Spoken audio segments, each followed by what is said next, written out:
Hello, everybody, and welcome back to another Nextlander podcast. Here we go. Goodbye, August. Hello, Alex. Hello, Vinny. Hello, Brad.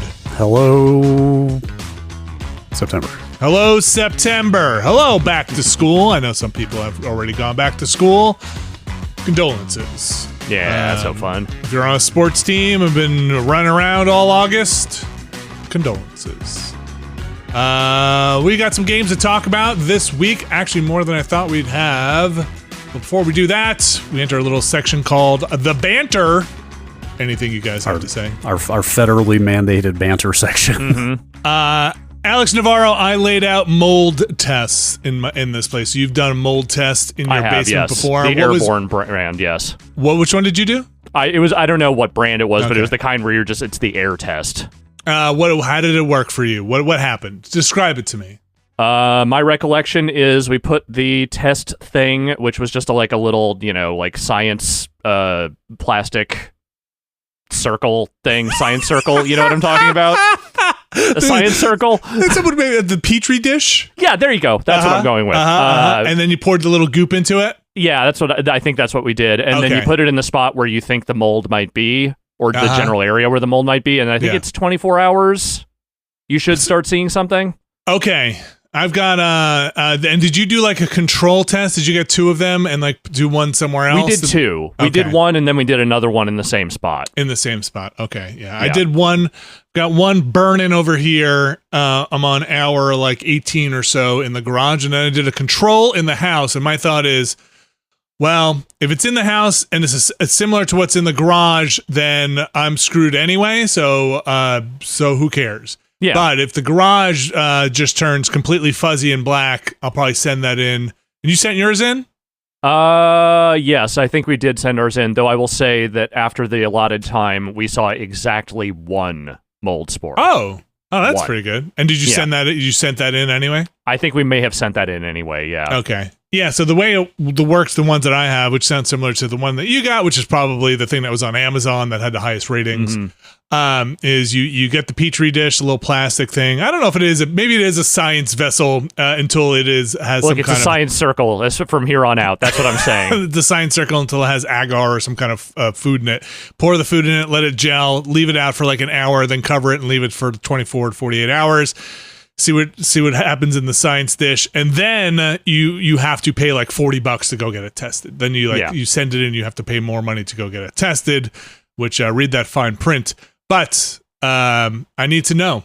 I would like to know. Well, I mean, you're going to be working out there, and if there is a mold problem already, then that's something you want to nip in the bud immediately before it starts becoming an actual problem. Or just give myself something else to blame, Yeah, or an excuse to buy a gas mask for when you're working out there. I don't need. Yeah, this is probably a very ignorant question. Does mold pose? If mold is present, does it pose an issue for you just sitting around it? Obviously, it's bad on surfaces. Obviously, it ruins stuff that it gets into. Mm-hmm.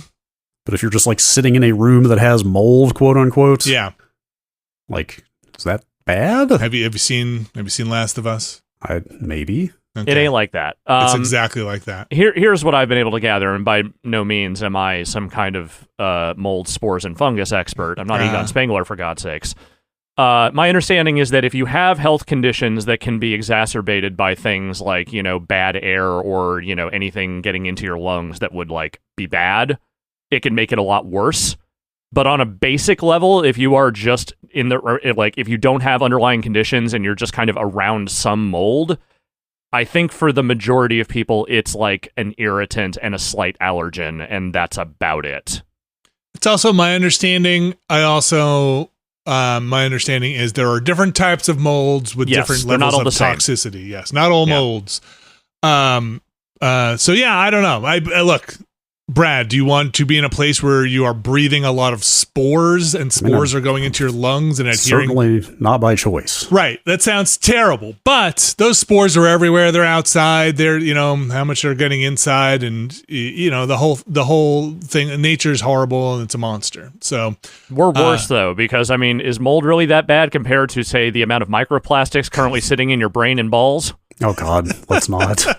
I'm just saying. I literally, every time I come across one of those stories, I just keep going. Like, I'm just like, nothing I can do about this. I'm better off just not knowing. It's funny you say that because I did try swiping my balls on the credit card thing at the Dunkin' Donuts this morning, and they did not appreciate that. No, sir, this is a Dunkin' Donuts. Please put your munchkins away. Yeah, I think it's mostly tires, isn't it? That's what I've read. Is it's like primarily ground up tires. Yeah. They use ground up tires in a lot of stuff, I think. Is the source of a lot of the plastics we are carrying around. Man. Here's what I'm going to say. Okay. Knowing what I know now about microplastics, I think I'm going to stop making fun of the people who had their brains poisoned by lead gasoline, because we have our own version of that now. Just a credit card's worth of plastic floating around in us. It sucks. And then... no, we've ruined ourselves. Like, there's no getting around that. The microplastics and the and was it the PFAS, the forever chemicals? Yep. Yes, we are trying to purge Teflon from our kitchen as we speak. Speaking of those, go get yourself some cast iron. Yeah, delicious, lovely iron. We're debating. I mean, we have a good cast iron skillet, but we're debating carbon steel, ceramic. I don't know. I never got down with ceramic. It never did it for me. It always seemed to wear out, get scratched, lose its slickness. There is something to a well-seasoned skillet that feels like you have accomplished a life goal and being like, and then you're kind of done. Like, I mean, you still have to maintain, but like once you get that surface on a good skillet, you're like that proper film on it. Yeah, you're like, man, I passed this down for generations. This is like the sword. This is like the shards of the skillet that Aragorn will be trying to piece back together. Because only the one true king can put this pan back together. I mean, it is in fact my southern grandmother's cast iron skillet. See, there's no telling how long she had it, so I couldn't tell you how old that thing is. Do you have any idea how much actual literal lard has been used on that pan over the decades? A lot. Yeah. I feel like once you get to eggs on the skillet, like especially scrambled eggs without leaving a horrible filmy mess on it, you've achieved skillet greatness. Your skillet is ready to ascend to the next level. If you could do an omelet on a skillet, oh my God, that skillet belongs in a museum. I still have one coated pan, and it's specifically for omelets. That's it. I have an omelet pan that I use once in a blue moon when I try to do an omelet, but that's it. Everything else, skillet time. Yeah. So I guess carbon steel is like kind of similar to cast iron, but like less of a pain in the ass to deal with in some way that I'm not clear on. Less heavy, maybe? That's part of it. Also, like it's not one piece, so like the handle is separate. So it doesn't heat up like a maybe it does not heat up quite the same way. I'm not clear what the difference is. I think the surface is also a little bit smoother. I'm a big fan of enameled skillets, like or enameled cast iron, where it's got a nice coating on it, which can chip. You know, it's not as durable, but can chip, and those are awesome. And also, but man, all of those things are like wrist breakers. Those things, those things are heavy as hell. So I can understand if you wind up getting up there and you're like, what am I doing? This thing is so heavy. This is why we really only use our cast iron for specific meats. Like, we don't really do a lot of the other stuff right now because it's just kind of a pain in the ass, and also we haven't been using it long enough to really have that like full flavor inside yet. So we're waiting until we build up enough meat juice in there before we start using it for other things. I'll tell you that I've had cast iron stuff for a very, very long time, decades now. And the thing that took me to the next level, two things that took me to the next level on my cast iron journey. Are you sure you don't want to save this for your YouTube channel? I feel like this is a video you could make. You've probably seen my Taboola ads, but how to bring your cast iron to the next level. One, just get yourself a piece of like they sell them. They almost look like a chunk of chainmail to clean it with. It's like just rings. Yeah, I know that just stuff. A scrubbing thing, and you just put it in there and you scrub it, and it's great, and it just gets everything off. The other thing is you just use a thick metal scraper that's sharp on that thing, and when you're using it as your spatula, like don't mess around with wood or silicone or anything. Just a hunk of metal that's sharp, and it'll just, every time you use it, it'll smooth out that surface. Every imperfection on it just scrapes it away and basically sands it down to this slick, egg friendly, beautiful, almost pornographic surface. I'd say not almost. Yeah. If that doesn't get your juices flowing, man, I don't know what to do. I can't top that on this podcast. Oh yeah. It's great. No, I've got a cast iron boner right now. Great. Fantastic. Just don't put soap on it. Yeah, never wash it. No, never wash it.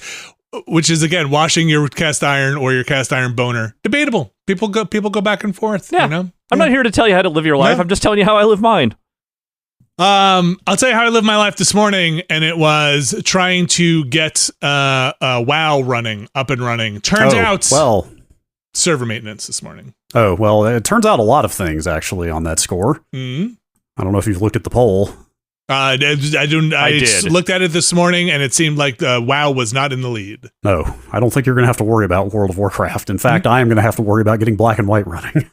Well, if you need a disc copy, I've got mine. I found mine when I was cleaning up the basement here. Yeah, I own it too. I think it might be deep in the closet in a CD wallet, but I just went to archive.org and got the ISO because I own the game. I can do that legally. Well, the good thing is I don't think you'll run into server maintenance. No. Probably not. It sure is going to be like a series of hoops to jump through to get that game working. Just build an old PC. Sure.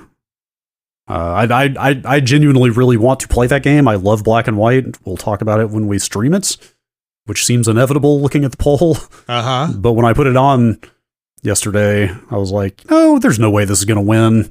People are going to want to see Alex play drums or watch you fart around with your World of Warcraft character. Like, I really want to play this game, but I don't know if I'm going to be able to get it working well in 2 days. But it probably won't win anyway, and then it won. Yep. Ain't that how it always goes? I mean, the poll's not over yet, but no. A decisive lead. Anyway, I've certainly making sure it wins. This is black and white 1, not 2? Yeah, I had completely forgot they even made a 2. Me too. Until after I ran that poll and started researching how to make the game work. I never even played 2, actually, I don't think. I probably did. I probably have forgotten about it. And it's not on GOG or anything, right? No, those games have never gotten a re-release. In fact, there's like articles from not that long ago on places like PC Gamer. It's like, why has Black and White never been re-released? Why is it not on GOG or Steam? Why do you have to still get a disc and apply a bunch of fan-made patches to it to make it kind of run in modern Windows, unless you want to spin up a VM or something, which is, I think, probably the route I'm going to go. There you go. There you go. I mean, I installed Windows 98 into an 86 box machine yesterday. There you go. But we'll see. A Pentium 2 and a Voodoo 3 is the best that thing can do. So, is it in that ExoWin package? I don't know. Actually, that might be worth investigating. Yeah, you check that out too. I don't know if it is, because I think that's mostly 3.1 stuff. So yeah, I don't know if that would have 95 or 98 stuff in there. This is kind of straddling the line from Windows 98 to XP. Well, hopefully we get to see you shake some villagers around, shake some sense into them. I did not ever get WoW to boot up. It went from these servers should be back online at 9 o'clock, then it was 10 o'clock, then 11. And at some point I was like, oh wait, we're still in the 48-hour window since the expansion came out, right? I think so. I mean, it was scheduled server maintenance. It didn't say something like the the big patch is coming out. It said it was maintenance. But I thought they do those in peak off peak. Like 2 a.m. sometime thing. So yes, that expansion did just launch yesterday. Okay, yeah, I was very curious to see what would happen to my characters from 20 years ago. I still will probably load it up just to see are they still there? I assume they're still there if they didn't get deleted. They have never deleted characters in that game. They have to give you a reason to come back. They must be completely broken, right? They probably refunded all the trees. Because they auto-leveled everybody at some point, didn't they? To a certain level? They rebalanced levels, if I'm not mistaken. They kind of what's the word I'm looking for? Sort of recentered what levels mean, if that makes sense. I think. Ask me anything about the ongoing mechanical balance of World of Warcraft. No, I have no answers for you on that front, but I do think at some point along the way, they did make it so that anyone who jumps in, there is a base level of 40 or something that your character is just at, because if you have all the expansion content or whatever. I could be 100% wrong about that. That's what I remember, though. I think it's something along those lines, they kind of flattened certain level ranges so that you can do more stuff than you could before or something like that. There, it hasn't been the full the full breadth of since I really stopped playing WoW to now. I did boot up at some point. I do remember going in on my Warlock and looking at the tree, and they had like, because they had added other trees. They had redone the whole thing. Obviously, it's been 2 decades. And so I do remember dropping points in there, but man, I don't know. Curious. I don't even remember their names. I remember one. What's your character? It was my dwarf rogue, Okay. Dolomite. Dolomite. That's right. Okay. That's right. I remember that. We partied together a few times, I think. I don't remember Vinny's characters' names either. I do remember several other people from GameSpot's characters, though. It might have been Spurtle or some the something like the Pokemon, but not quite. Oh wait, like it's because you weren't there. That's what it was. I wasn't at GameSpot when you guys were. Not when the game launched. No, you were there like a year later, I think. At launch, that's right. Yeah. I came in after the everybody started getting mad at people playing too much WoW in the office. Yes. When it was when it started becoming a problem. issue. Yeah. I definitely remember walking through the live area and like seeing certain people rendering a video on one computer and playing WoW on the other. Yeah. That's what else are you gonna do when it's doing the render dance, right? No, you're either playing WoW or downstairs smoking. Yeah. that's what's happening at GameSpot Live. Coiling cables, playing WoW, or just smoking. There were a lot of smokers on the GameSpot Live team, now that you mention it.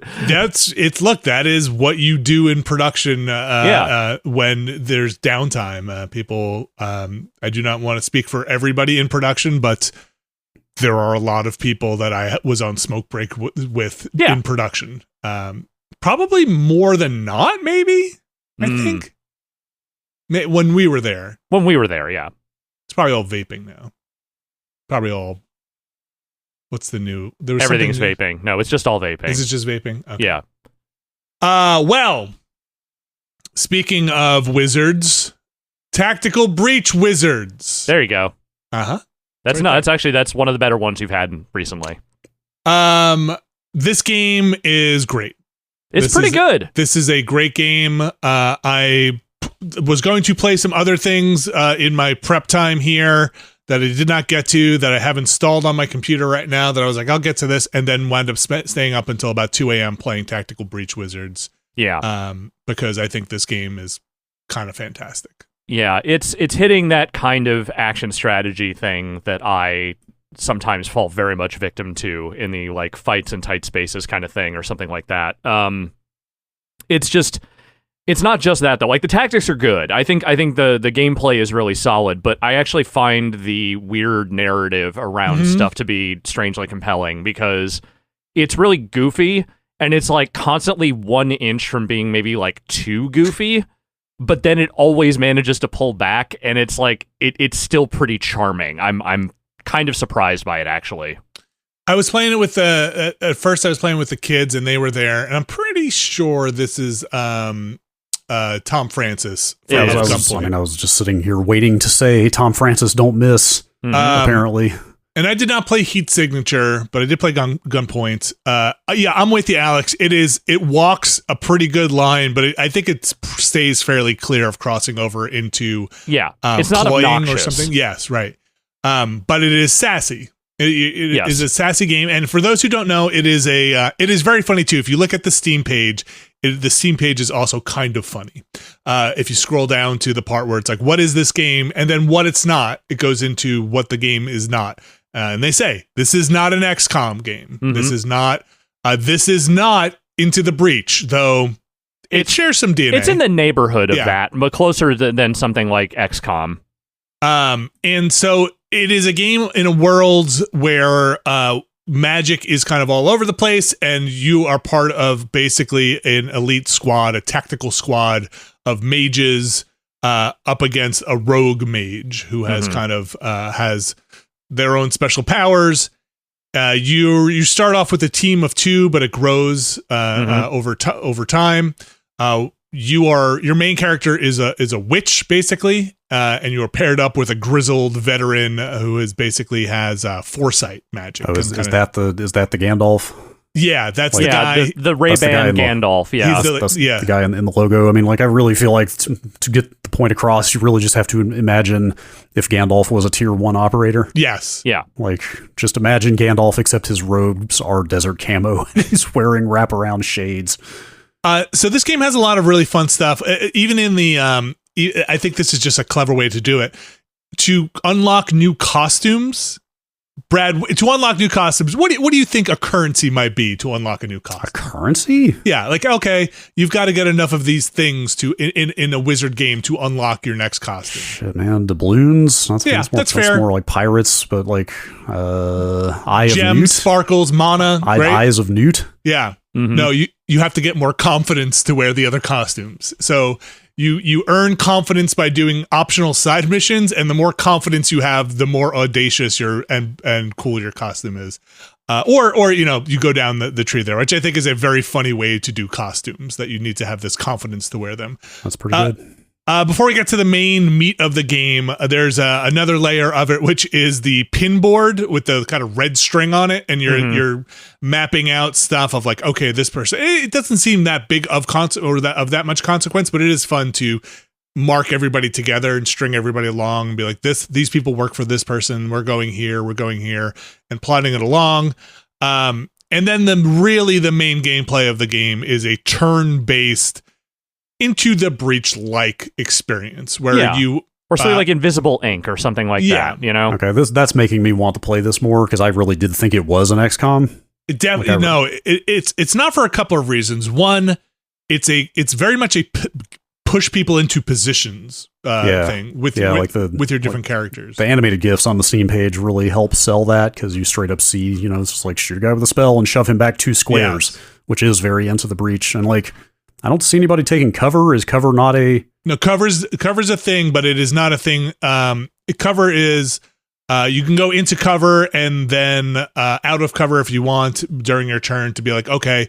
It's kind of a weird mechanic in the game, because you can go into cover and see who the enemy is going to target if you go into cover, to be like, oh shit, they're going to target this guy. I'll stay out of cover so I take the hit. It's basically you queue up all of your stuff and then end your turn. Kind of like a Civ almost, right? You're like, I'm out of actions, enemy's turn. And since you have a bit of time wizardry and you foresight, you can always rewind a little bit, or you can see what the actions, what the consequences of what you're doing are going to be. Like, oh shit, that's not how I expected that to go. It's pretty forgiving in that way, and I really appreciate it. So but once you commit to the turn, you cannot rewind anymore. So within the turn, they always very much warn you, like, hey, are you sure you want to commit to this? Because once you do, you can't go back. Yeah, and you're unlocking abilities pretty regularly. I'm in the third act of the game, and you're constantly, in fun ways, unlocking new abilities. And there's an upgrade system. And I have to say, because it's impressive, this is probably one of the most consequential, in terms of these things all sound fucking awesome, skill trees I've seen in a while. Yeah. I'm in a skill, you're in the skill tree and like, oh my God, I don't know what to pick. These all sound amazing for these skills, from you can fire off this unique ability twice in a battle, which is pretty big, or if you fire it off, it affects more people, which is a big thing. It doesn't feel trivial, like, oh, you get 0.01% more on the crit chance, right? Yeah, it is legitimately one of the first skill trees I have booted up in a game in a good long while, and not just let out an exasperated sigh staring at it, because it feels like it's a thing I actually am like, oh, there's some real value here in paying attention to this. And they're fun, and you get excited to use them. And then there are optional missions, which feel like, they say these are very much optional. These don't have a lot of main narrative story in them. If you want, there are dream sequences that are optional if you don't want to engage with those. And I think most of those are for getting confidence for the uniforms and stuff, and not necessarily for the XP during a mission. Inside of a mission, there are optional objectives if you feel, you want to spice things up a bit. But overall, the gameplay, it's super fun, very forgiving. I'm finding, at least where I'm playing. I don't remember. It picked up from where my demo left off, which was nice. So I didn't have to replay the early parts again. I can't remember if there's a difficulty setting at the top. I think there is. Is there? Okay. Yeah, I think I have it on normal. So where I'm playing on normal, I have found it to be puzzle-ish but forgiving, so they can test some things out, test some abilities out. There's great things. One cool ability is you can put a shield on a character, and then designate an enemy character or any other character to take the damage that character would take. So sometimes you put the shield on the character and just run the character out there into the open and be like, shoot me, go ahead. And then that character gets shot and the other character explodes or dies, it's all just very fun. And then there's the writing, and there's a lot of dialogue in this game. And I think so far it's mostly been pretty good. Yeah, again, it's one of those things where it feels like it is constantly butting up against the wall of sort of like Whedon-esque like quippiness and goofiness, but it has never breached that wall for me in any of the time I've been never tactically breached, yes. Yeah, it is for the most part, I think it's very silly, but they aren't laboring on the jokes, and I think that the characters are actually pretty well written and defined by even within the goofiness of the story. Yeah, it's silly. Yeah. This sounds like tighter and more interesting than I gave it credit for. Looking at it, just to be clear, there are not hit percentages. It is 100% not that kind of game, right? No, I think cover is the only thing that really changes whether or not you're going to hit someone or not. Okay. So the cover mostly 100% blocks you from hits unless there are specific enemies that can still hit you in cover. Right. So don't forget these are wizards, right? Yeah. So sometimes you're up against, like for example, one of the very early wizards is what's his name? Steven, or the traffic warlock. I forget what it is. It's Steve something. He's a traffic warlock. He basically just summons traffic to mow you down. And your main character, your witch, has a real fucking axe to grind with him. He's a real dickbag is the thing. So that kind of makes sense. Yeah, so it's pretty tongue-in-cheek for a lot of it, but I think it's handled pretty well. And so, like, look, you can't stand in cover when the ghost cars are going to come. You're going to get hit by a ghost car, ghost traffic. There's fire, there's all sorts of stuff when you're up against the other mages and other wizards. But you have a lot of abilities on your own, so I think it's pretty well balanced and just a lot of fun to do setups and combos. And there's this ability later on that's super fun where you can open up a dimensional door on a wall, and then you can use your ability to push someone through the door, hit them with a shotgun, and they basically go through a portal and just fucking go yoinked off the map, which is just a lot of fun. Yeah.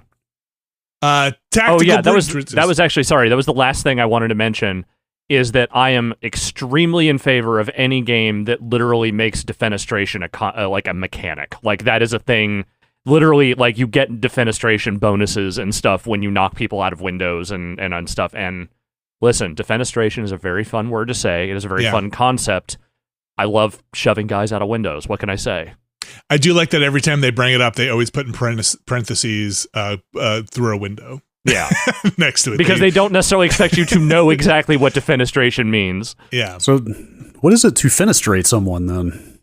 To put them back in a window? I guess so. Well, in Italian, window is finestra, so it's I assume it is from Latin. It's gotta be. For like opening or portal, and then you're de-windowing somebody. Look, I don't need to know why words are words. I just need to know the words. And when they're fun to say or not. Mm-hmm. That's it. Tactical Breach Wizards. It's good. It's really good. I wound up playing it more than I thought I was going to play. I thought I was just going to dip back into it. Then I realized that they had kept my demo progress, and that was a big plus in my book. And so I just kept going with it, and I think that game is just a lot of fun. Just a lot of smart decisions around that thing. I have a feeling that's one I'm going to finish. Yeah, I don't know if it's exceptionally long, but it's a fun ride. Yeah, I might have to give that a try. Like I said, the screenshots very much scream XCOM with wizards. Mm-hmm. And so I just didn't give it any more credit than that, which was clearly unfair, but it sounds pretty unique. Look, XCOM with wizards. It's still a great concept. Yeah, awesome. Not a bad concept by any means, but like I feel like there have been a fair number of XCOM likes in recent years. Yeah, this is much more. I think shares much more with an Into the Breach or positional game like that. Something like that sounds fantastic. They're puzzles, right? They're combat. You get into combat puzzles. All right, that is Tactical Breach Wizards. Brad, why don't you tell me about Cygni All Guns Blazing? Listeners of the Planorama might remember me getting extremely excited when I discovered this game last month. I think it was last month's Planorama. It was last month, yeah. Cygni, it's a Konami game. What the hell is going on with Konami putting out video games? They just announced that Castlevania DS collection yesterday, and everybody's all excited about it. Mm-hmm. Konami is just making games again. There's apparently a remake of the arcade game in there. There is. It's apparently one of the only times that game has ever been available outside of the arcades, I think. Yeah, I wasn't even aware of that, like, proto-Castlevania game. This game is just published by Konami. The developer looks like is in the UK, but also you see Gradius in the intro for this game. So Konami's stuff is in. Anyway, whatever. Konami's making video games again. This is it's a vertical scrolling shooter, so like a Raiden or a 1943. Not a horizontal scrolling shooter like a Gradius or an R-Type. I got super excited about it because it seems like it's marrying that kind of scrolling shooter with dual joystick controls. Was like the very basic pitch I got off of it. And then you get in there and there's even more to it than that. There's like kind of a lot going on, and they're kind of all over the marketing with like the next generation of shooter kind of stuff because there's like so many mechanics in there. So it is a scrolling shooter, but like I said, you can use the right stick. You've only got like a 30-degree or so, at least to start, kind of field of, you're not shooting 360 around your ship, to be clear. Okay. It's like you're just kind of finessing the shots back and forth. But you can cycle through multiple shot patterns. You can edit patterns and make your own shot patterns later. Oh, interesting. Which I have not unlocked yet. You pick up energy, and then you can route that energy between your shields and your weapon. Okay. There's a lot going on in this. You can enable homing shots, which make the shots weaker, but make them seek enemies, obviously. Sure. There's also a concept, and I mean, this is not brand new for this genre, but there's a concept of air and ground enemies. So you actually have to manage which weapon you're shooting at which type of enemy. If you turn the homing off on the ground weapon, you have to move that kind of targeting around manually to aim it. A lot happening. There's other stuff. There are other side weapons and like there's more things going on. I just wish I liked playing it more. So it's not grabbing you. It's really hard. I have not even beaten the first level yet. There's only 7 levels in the game from the looks of things. But I have not even gotten through the first level yet. It's extremely busy.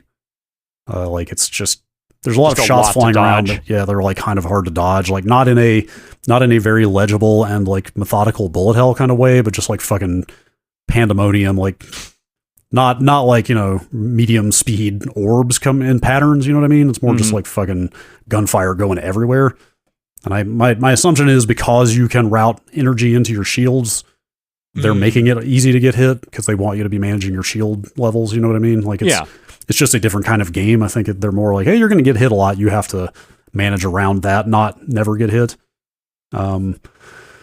It's just a little too busy. The controls don't feel great. I couldn't find any kind of customization on the movement controls, and the analog just doesn't feel quite right. Like I don't know. It's like it's a lot of interesting ideas on paper that just have not clicked for me in the playing so far.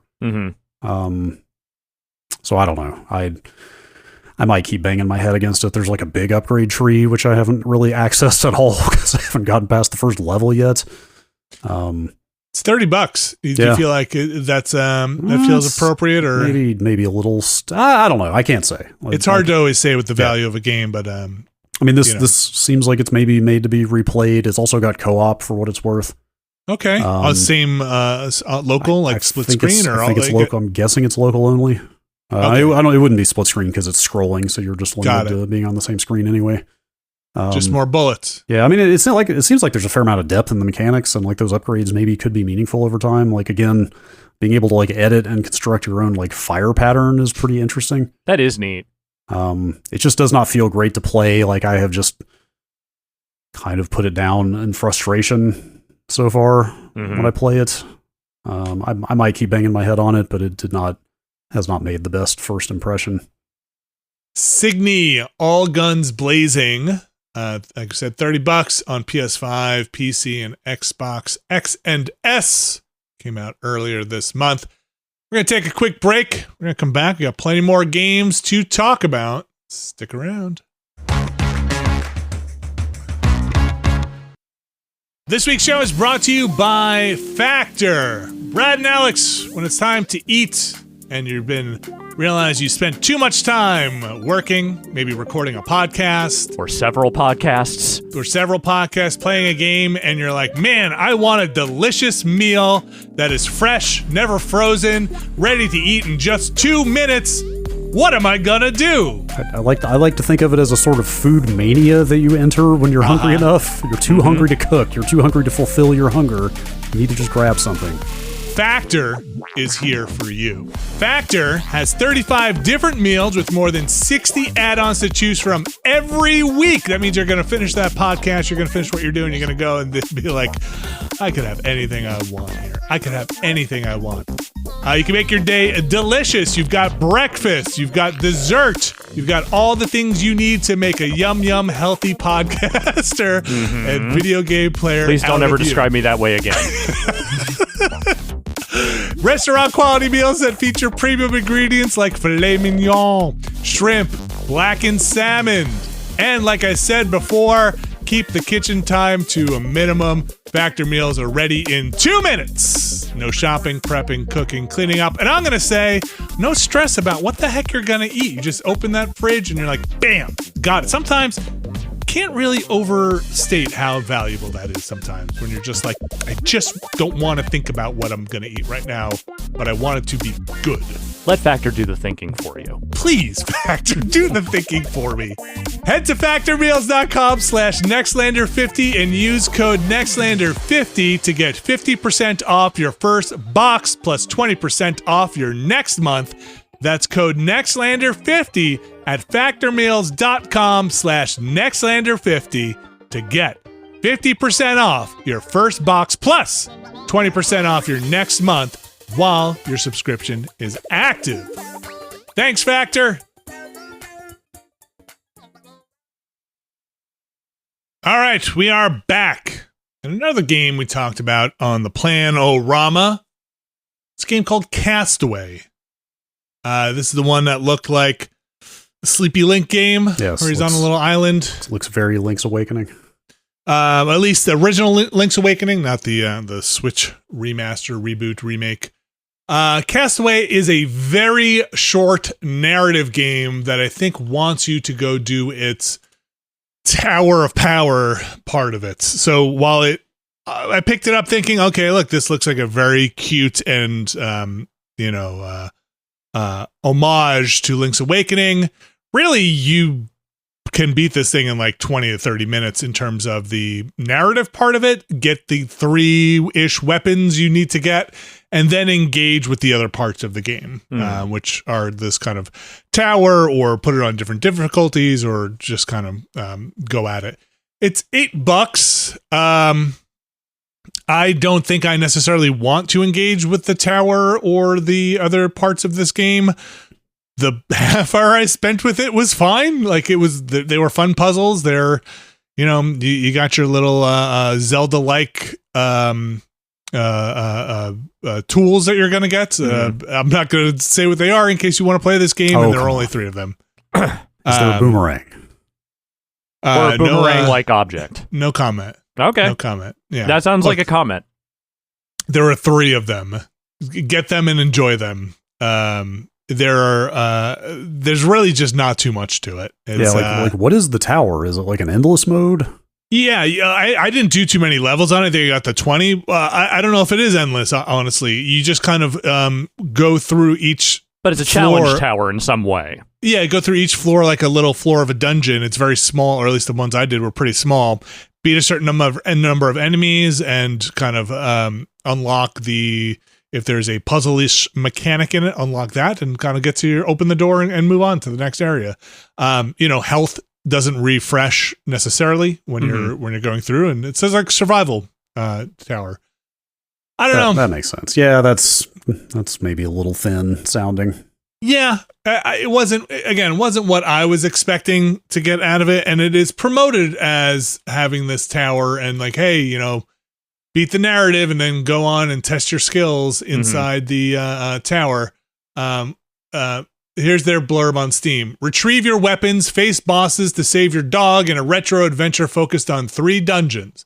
Finish the story mode to unlock the survivor mode, a 50-floor death tower. You'll enjoy classic mechanics, charming visual style, and an enchanting soundtrack. Now, knowing what I know now, that is absolutely what happens. You retrieve your weapons, you beat these 3 dungeons, and you go on to do this survivor mode.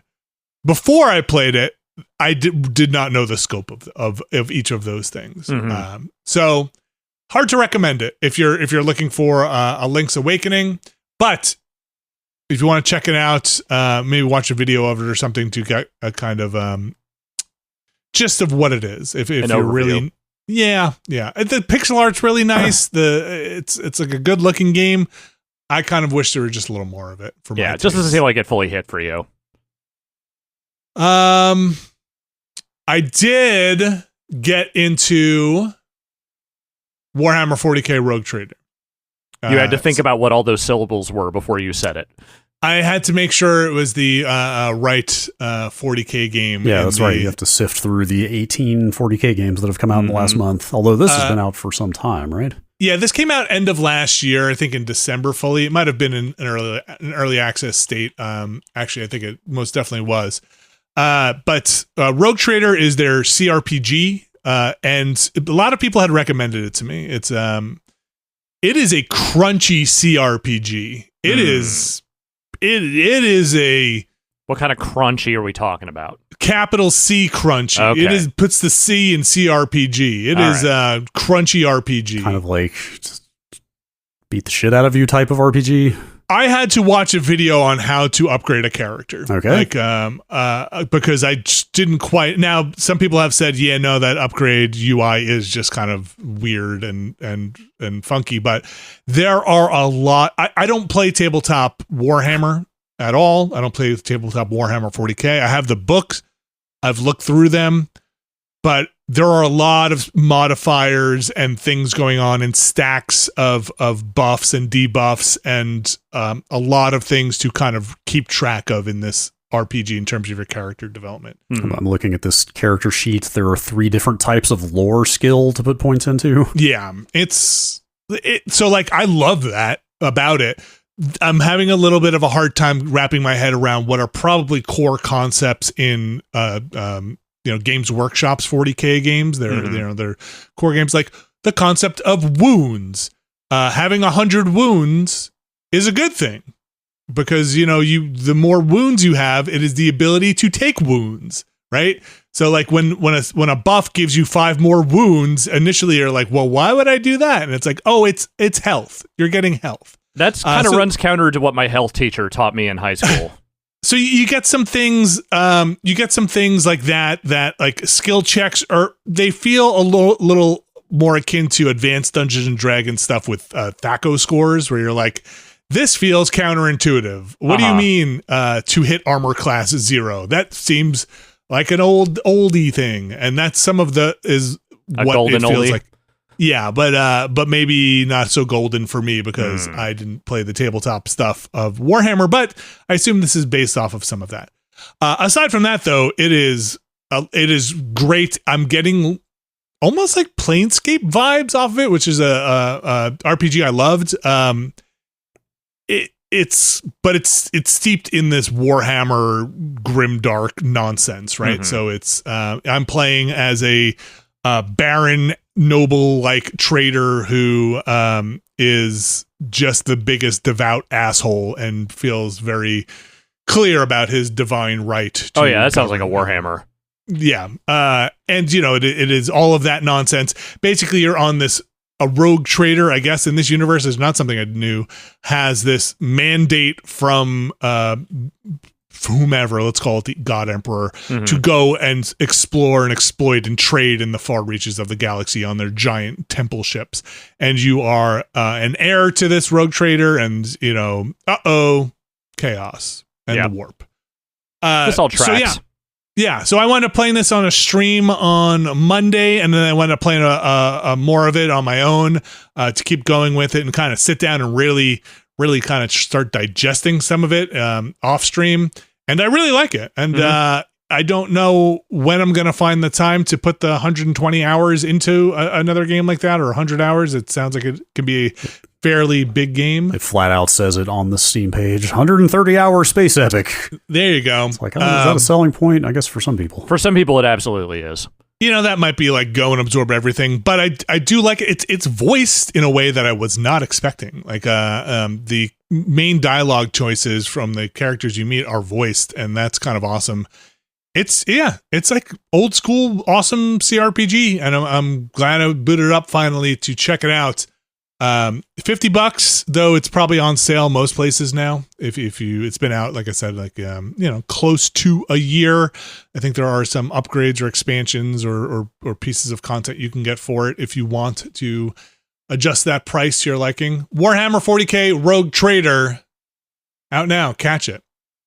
Alex, yeah. Concord. We have streamed this. We have talked about this a decent amount. This is PlayStation's answer to the hero shooter and very explicitly Overwatch. It is a little Guardians of the Galaxy. It is a lot Overwatch, and it is okay. I've been playing a little bit of this over the last week. I had not really touched it since that demo or that beta came around, and I finally locked in on a couple of characters I kind of like, so I've been getting a little more competitive and feeling a little bit better about it.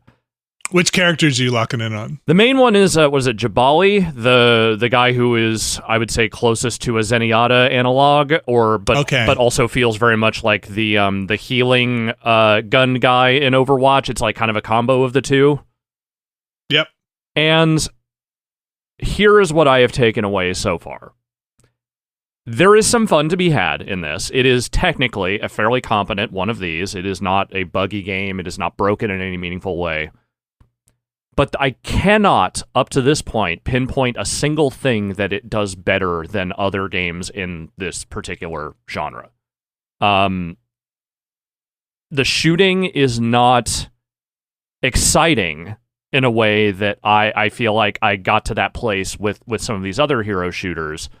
Like, a lot of the combat just feels kind of like there just isn't a lot of punch to it.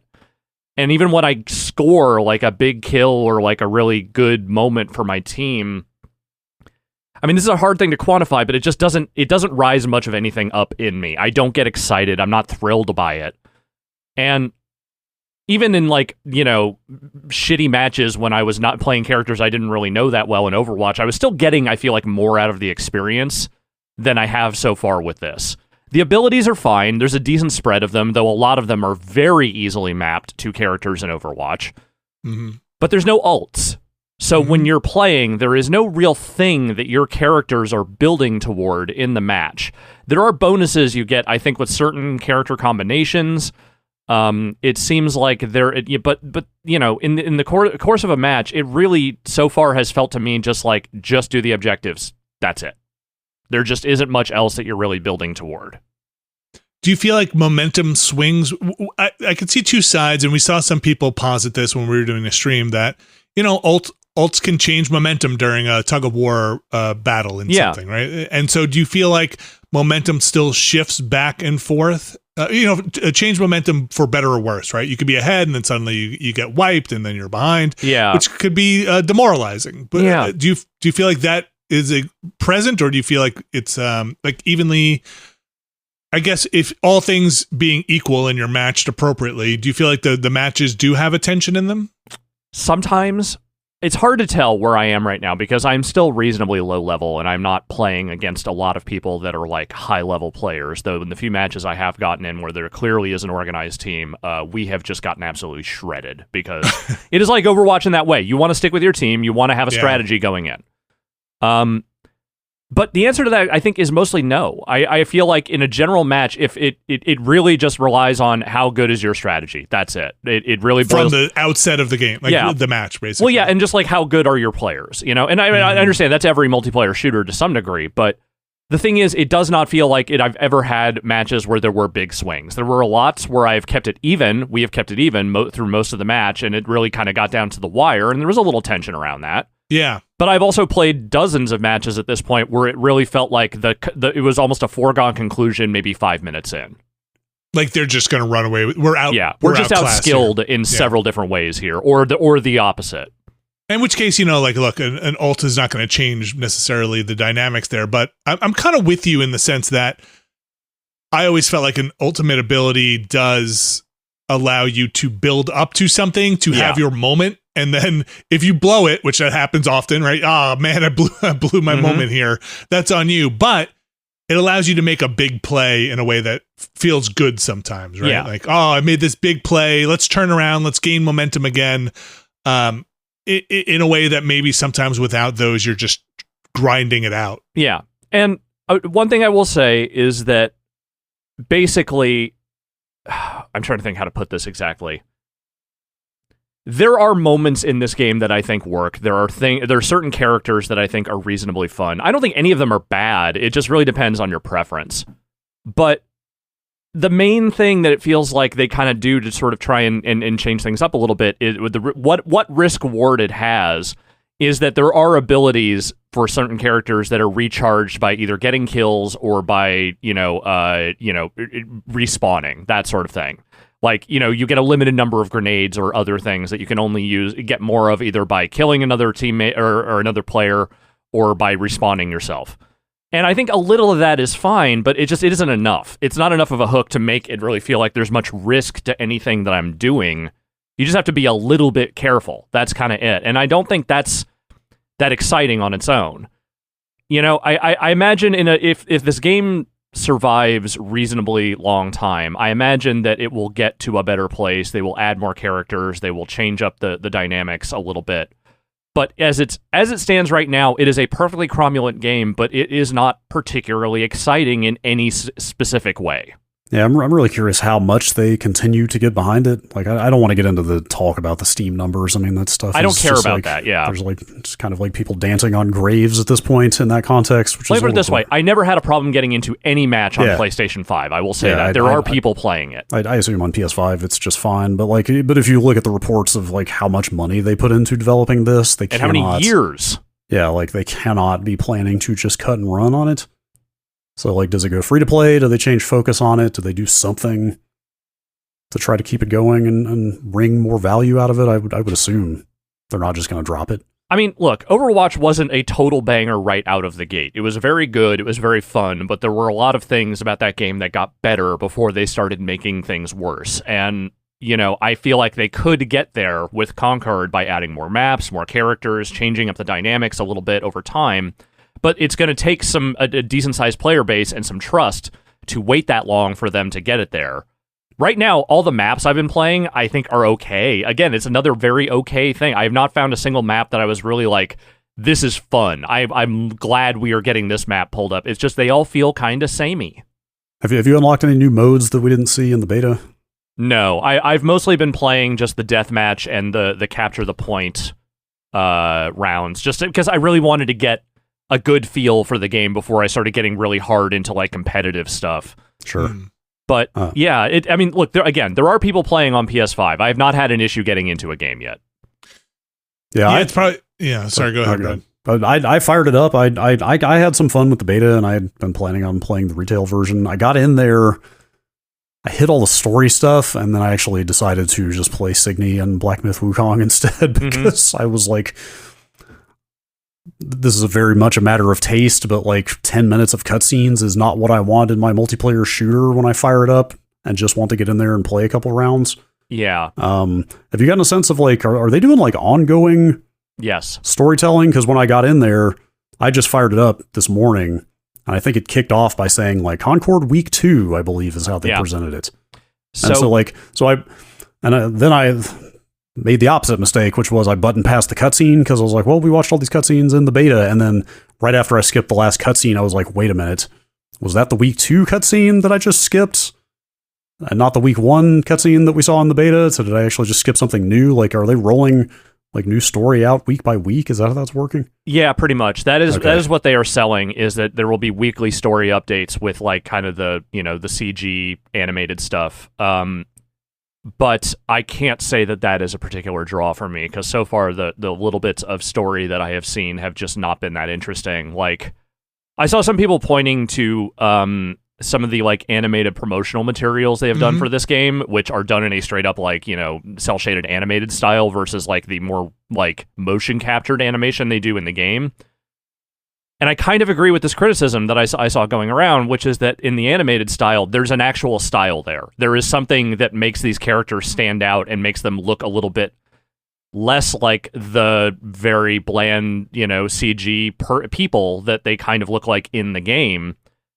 And I think this emphasis on motion capture and trying to make these characters look more hyper realistic might actually be kneecapping them a little bit, because these characters are just not very interesting to look at. Like they don't have great designs, but they do look more interesting in those little bits of animation that I have seen going around. Yeah, like a lot of it really does come down to presentation. Like I think there is some merit in some kind of trying to do some kind of storytelling in a multiplayer shooter, like Team Fortress 2 did a great job with all the, you know, the class bios that came out and stuff, but that stuff was like very off on the side, you know, like kind of very supplemental to the experience. And this, I feel like just front loading your multiplayer game with just like a ton of story, just full on lavish cutscenes is maybe not the way to go. Like building the universe out a little more contextually, like in between matches around the edges, feels like a smarter way to go with stuff like what you're talking about. Yeah. Overwatch has had its, you know, big CG a palooza for their character introductions and their story stuff and their comics as well. I don't mind the story stuff maybe as much as other people do. I think the bigger thing for me is once I'm in the game, what are we doing? Is there any kind of story to be told in there? And I don't know if it felt like there was a reason why these characters are in this competition. It like with all the story stuff they're telling up front, does that feel like that then translates into the gameplay? It's too early to really say like how that stuff's going to pan out. Here's what it is. A lot of that Overwatch character stuff you're talking about existed outside of the game. It was all like promotional trailers and stuff they would do completely outside of the game. And in fact, I feel like a lot of the story stuff they are doing in this game is a response to Overwatch dropping the ball on actually doing their PvE narrative stuff, like with Overwatch 2. Like they basically dropped that whole campaign story stuff from the new game and basically, or just, you know, it's just back to being Overwatch. I feel like when they spec'd this out, they were like, we're going to do the thing that Overwatch has not managed to deliver yet. The problem is they aren't delivering a version of it that is actually like good, because the story right now, the characters they have, like just none of this is really hitting in any major way. And I think that like, especially with not getting a giant player base out of the gate and people really excited about it, I don't think that story is enough of a hook to get people on board.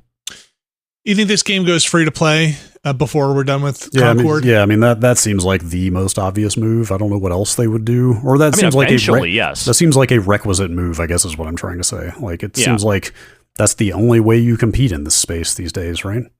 Primarily, So for a $40 game, and you need PS Plus for it. So Overwatch 2 don't need PS Plus, and it's free, right? So that's those are kind of, you're in a more crowded space. They're in a tough spot. Like this is not a great time to be introducing one of these games, and especially one that, you know, there is a barrier to entry, which is $40.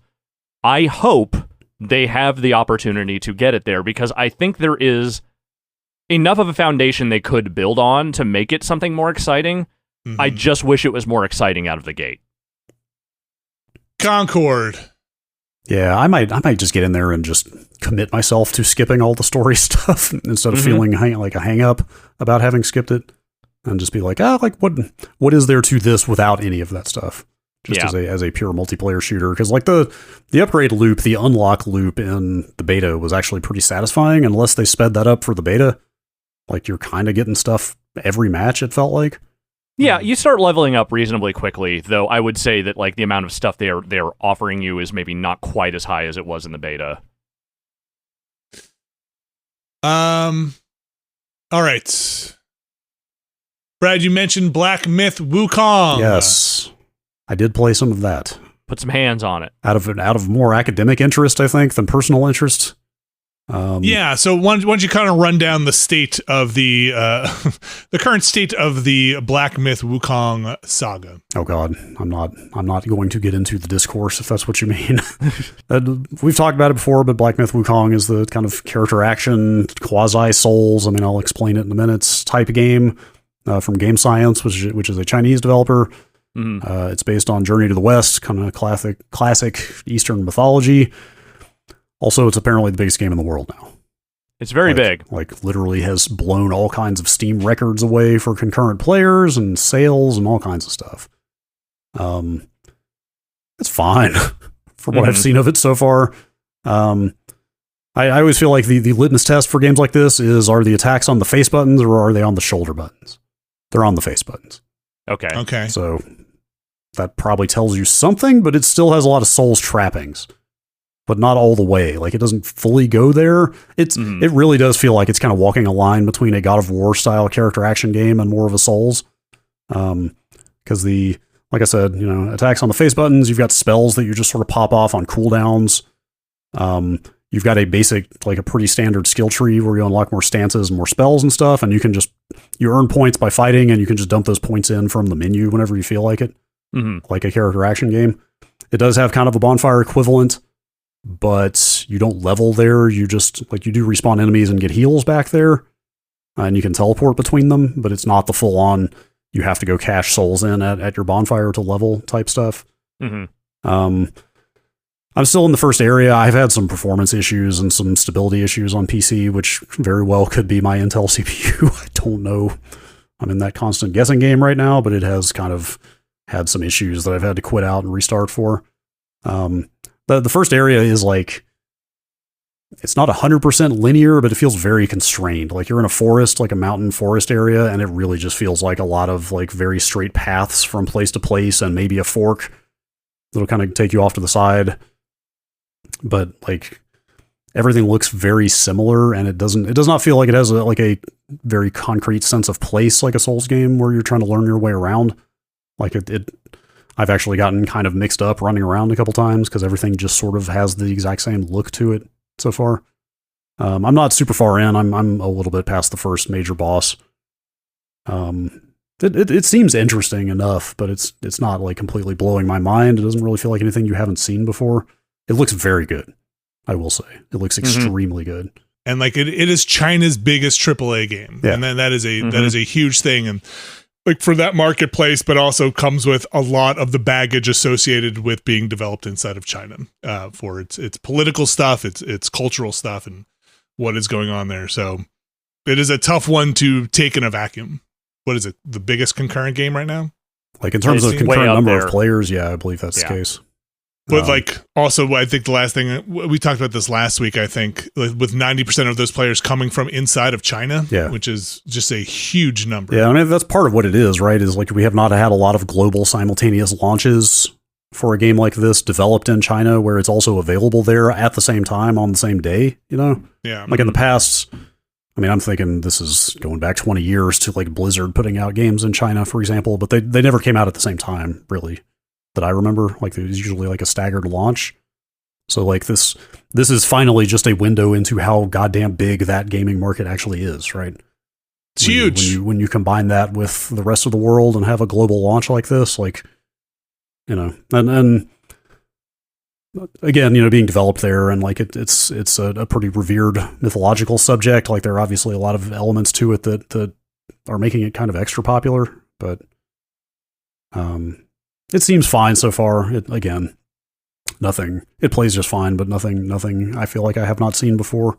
The drama is pretty good. Like it's the in-game drama or the in-game drama. No, the in-game drama. I mean, like I'm not even getting into a lot of very unsavory people have cast their lot with this game for unpleasant reasons, but we talked about it last week. And I feel like, just to kind of shore it up here, it's got shit surrounding it from Game Science, the studio, that is hanging over its head, from allegations of sexism, people then trying to debate what is, what comes along from some of the cultural stuff that is inside of China, some of the misogyny that's coming along with it that is a real problem in a lot of countries. And that stuff kind of bleeding its way. But then you get the people who are like you said, Brad, throwing in their lot with it, right? For maybe the wrong reasons, and then there was the whole thing. Again, we talked about this last week, but just so people are caught up, the whole thing with the guidelines that went out to some streamers about.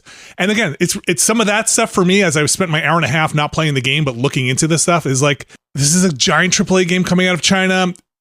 Who put these guidelines together, right? Who, was it an agency?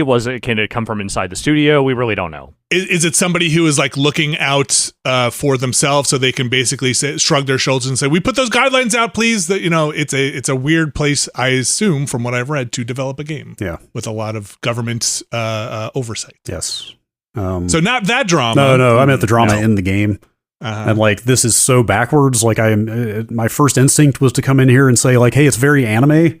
And then I was like, wait a minute, like fucking anime is just taking from this originally. You know what I mean? Like it quite literally feels very Dragon Ball, but Dragon Ball took a ton of inspiration from Journey to the West, right? So like, that's what I mean, is like, it's kind of this circuitous path back to the kind of place where it started in the first place. But it does feel very, I mean, the kind of intro big cinematic fight against a god, you're like literally in the clouds, you're like standing in the clouds fighting this guy while these like mountain-sized deities are kind of glowering at you. It's a lot of very dramatic shit talking at each other. I mean, they don't quite get into power levels, but you know what I mean.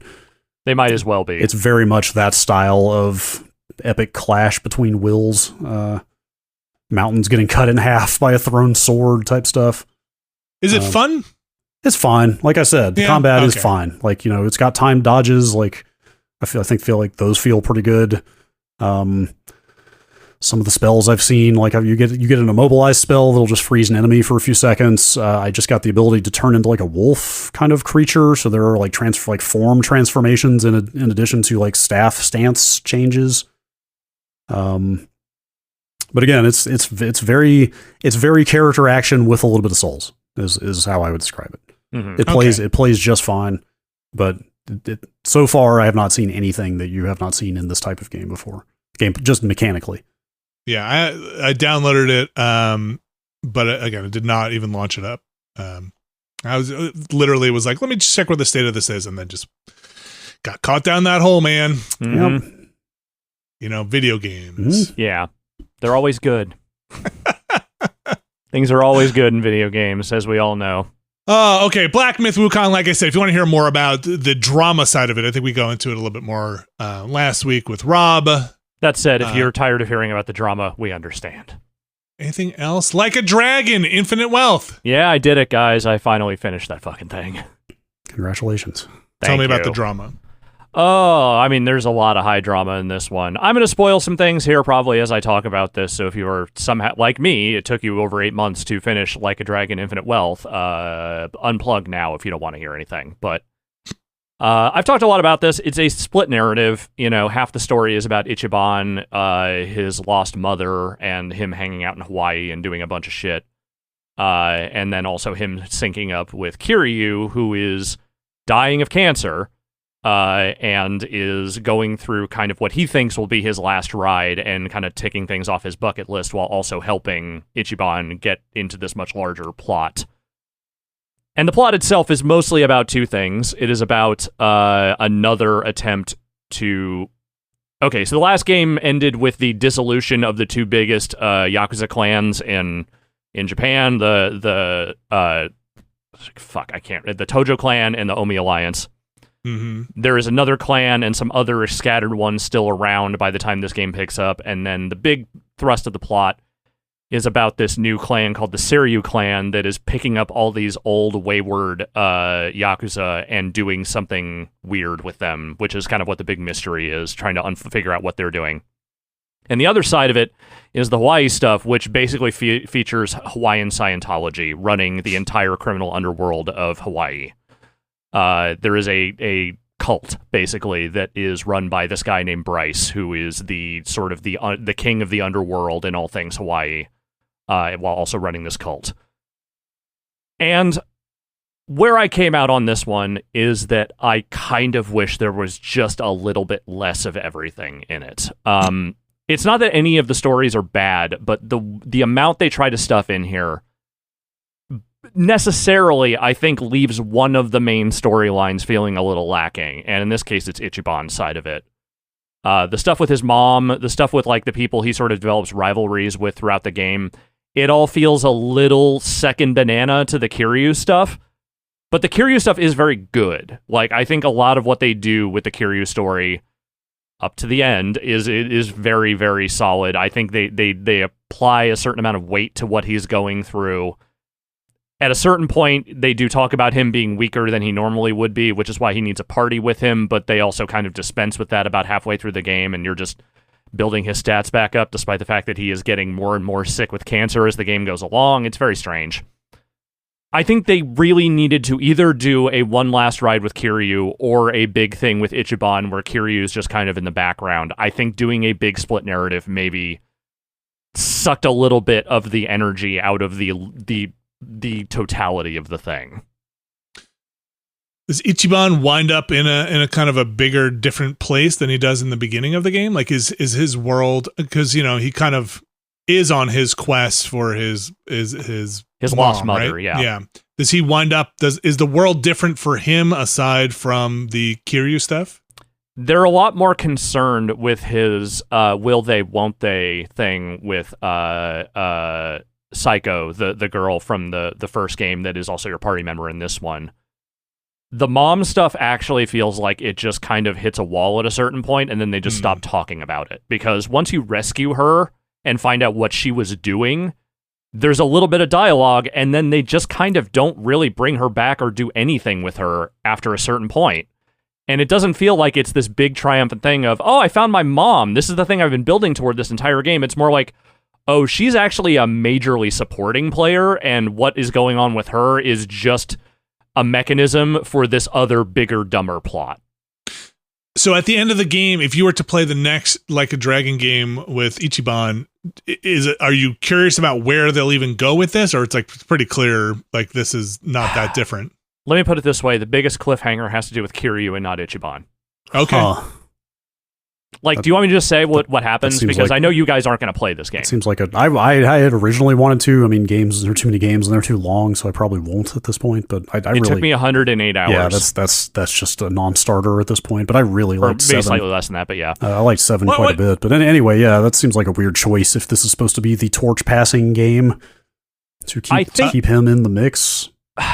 All right, here's what it is. So I'm gonna talk about the ending. I streamed this also, by the way, so like I've done this publicly already. But the main thing is that the last chapter it's half of it is Ichiban, half of it is Kiryu. Ichiban has to fix the Hawaii shit. Kiryu has to fix the Japan shit. That's how it basically works out. Once you're done, you do the Hawaii thing first, and once that happens, Ichiban really just doesn't show up until the credits. Like, he's not even in the actual conclusion. He does not fight the game's main villain. He fights the cult guy who is, I'm going to be honest, maybe one of the less great villains they have ever had in one of these games. That's not the cold guy, the snake man? No, that's Yamai, who, through Ichiban magic, he eventually becomes your friend. Because anybody that he senses he could be friends with eventually will fall under his thrall. That's the way this happens. But, so once you beat the cult guy, Ichiban just does not factor in, again, until the credits, as I said. And he does not even fight the game's main villain, the guy who's the head of the Seiryo clan, and the guy that is also revealed to be Ichiban's half-brother. Okay. The late game reveal? Kiryu fights him, the guy who is a family member of Ichiban. Okay. And is the guy who is most actively fucked with Ichiban throughout the game. Instead, because it's Kiryu and it's supposed to be his last ride, he's the one who fights this guy who he has only lightly interacted with throughout the game. Like, he is an antagonist and Kiryu doesn't like him, but it doesn't really feel like he's the one who should get the big triumphant moment against this character. That is kind of weird for what is kind of seems like on the outside an Ichiban game. Yeah, or supposed to be. Yeah. And so here's the big twist. Kiryu doesn't die. Okay. You think he's going to. Uh-huh. The battle ends with him collapsing on top of the guy that he just beat the living shit out of, and him begging for, like, him to, basically like doing the Kiryu thing of instead of just like killing this guy, killing him with kindness at the end and doing his big exasperated please just let this go. Don't keep trying to kill people and stuff. And then he collapses and you think, "Oh, is he dead?" He is not dead. The last shot, the post-credit stinger, is Haruka, his adoptive daughter, and her kid showing up at the hospital that he's in and walking in to find an empty bed.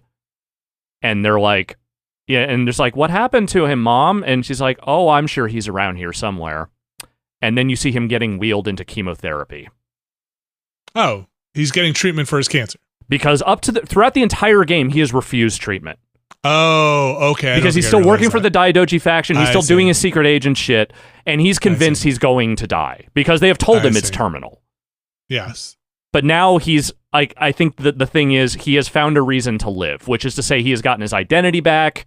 He can be Kiryu again, even if it is not the warrior Kiryu. He can still be alive and be around the people that he loves.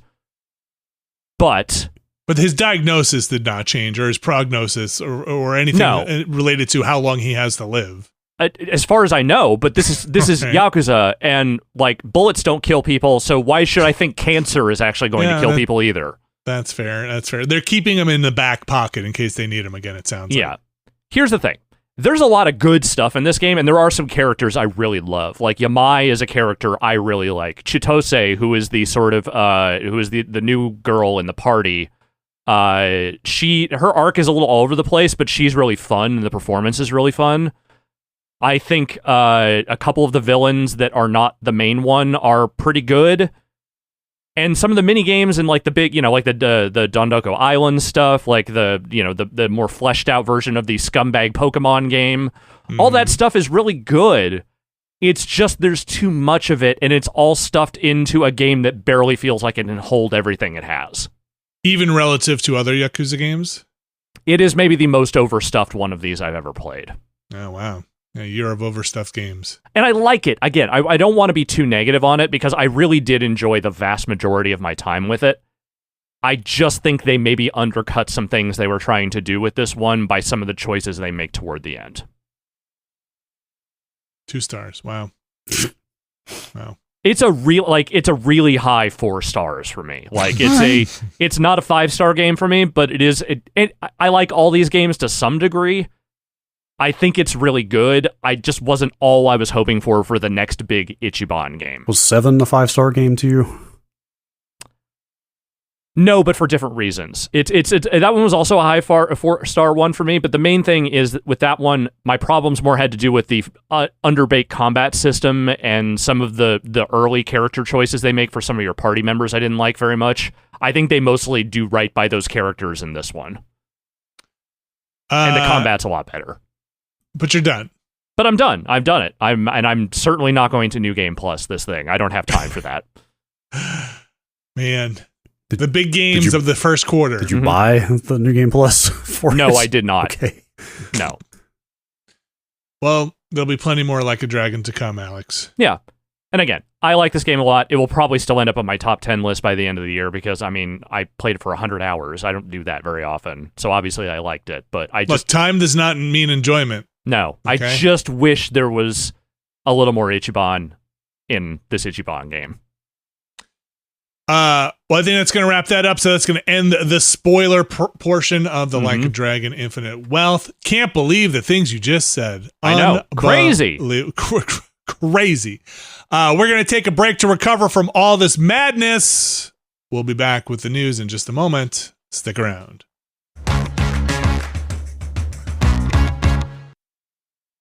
All right, we are back. And the news out there. The news is also back. The news is also back. The good news, the bad news, the news, new news, the stealth news, Valve doing Valve things.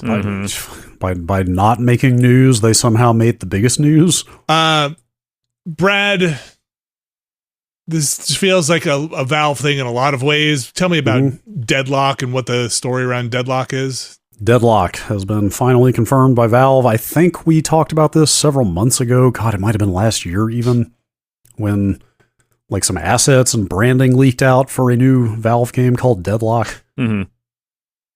Queue, like, I don't know, how many weeks has it been now? A couple of months or something? Queue, like, tens of thousands of people playing this game on Steam. Out of nowhere. I have it installed. You do?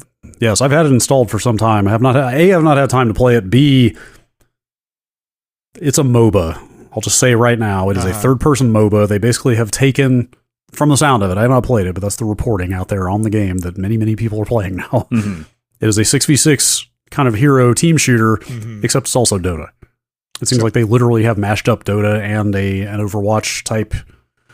Although when you think about it, isn't Overwatch really just a third-person or first-person MOBA? Well, it doesn't have the creeps and the lanes, yes, right? I'm joking. Yeah. I know where you're going with this, but it does feel like this kind of mashup. Yeah, like Dota, MOBAs are already a hero-based type of game. Anyway, the reason I bring that up is I played enough Dota to know I will never, ever matchmake randos in this game. Mm-hmm. So I need to find a crew to play this with before I get into it, because I want nothing to do with the types of people who solo queue for MOBA-type games.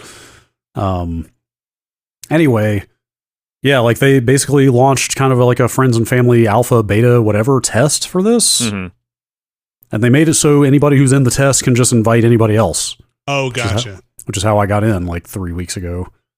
A friend of mine who was in it just hit the invite a friend link and invited me to it. And next thing I knew, I was in it.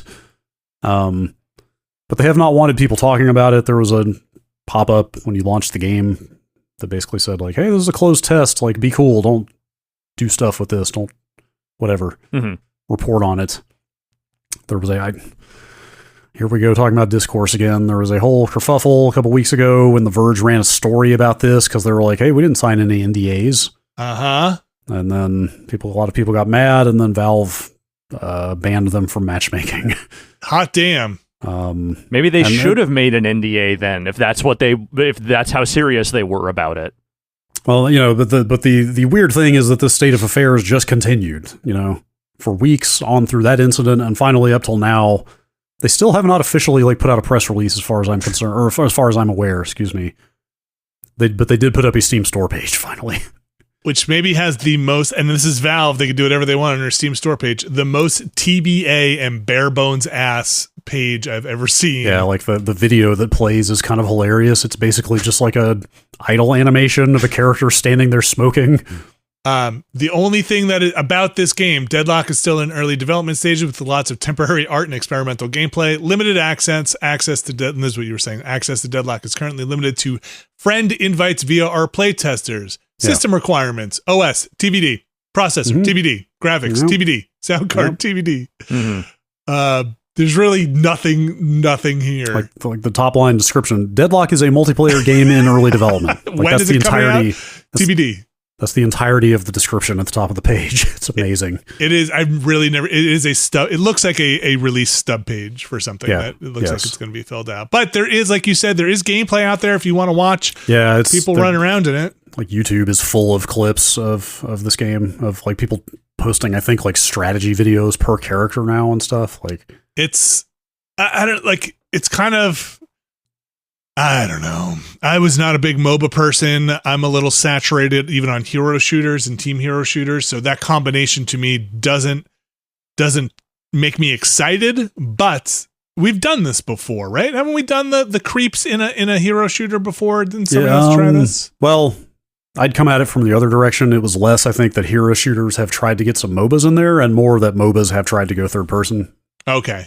Like Smite is a full-on MOBA, okay. Maybe that's what I was thinking of. All right. Like Smite is the best example I can. Like Paragon was another one, the Epic game that didn't last very long. Okay. And that was coming from the other direction? Yeah, like they all, to my mind, they all start out from a place of, hey, MOBAs are cool, what if we made that more of an action game? Right. As opposed to, hey, like, I mean, maybe Overwatch has gotten some creepy type stuff in there, here and there. But it seems like it always starts first from a, hey, let's take the MOBA template and change the perspective and the action mechanics, as opposed to, hey, let's make a hero shooter and then bleed a little bit of MOBA in there. So not too much known because, again, for a variety of reasons, right? And correct me if I'm wrong. One is people aren't even sure what they're supposed to be talking about. There's nothing officially out there to kind of back up what people are saying, even in gameplay. And they say that, look, this is a Valve game. this could be in development for 10 years more. This might never come out. Who knows what'll change? Like Valve up there in the best of them with showing stuff that looks wildly different than what the final product is, or maybe never even comes to market. I'm trying to, like, what was the last game Valve released? I guess it was Half-Life Alyx, right? Which is over 4 years ago now. Yeah. So, like, you know, a new Valve game is still a notable event, I guess. Yeah, a fairly rare event. Yeah, like, still very much worth, like, sitting up and taking notice of. But even when they do, you know, I love Valve's products, and I think when they hit, they knock it out of the park. But, you know, what was their... Artifact, their card game. Oh, that thing just disappeared overnight. Right. So yeah, who knows? It's a weird thing to have, like, kind of bleed, almost like seep out of the ground. It is one of maybe the most unusual game reveals or run up to kind of release reveal sort of promotional cycles, or in this case, non-promotional cycle that I have ever seen. Like, it's certainly a way to get people talking. Yeah.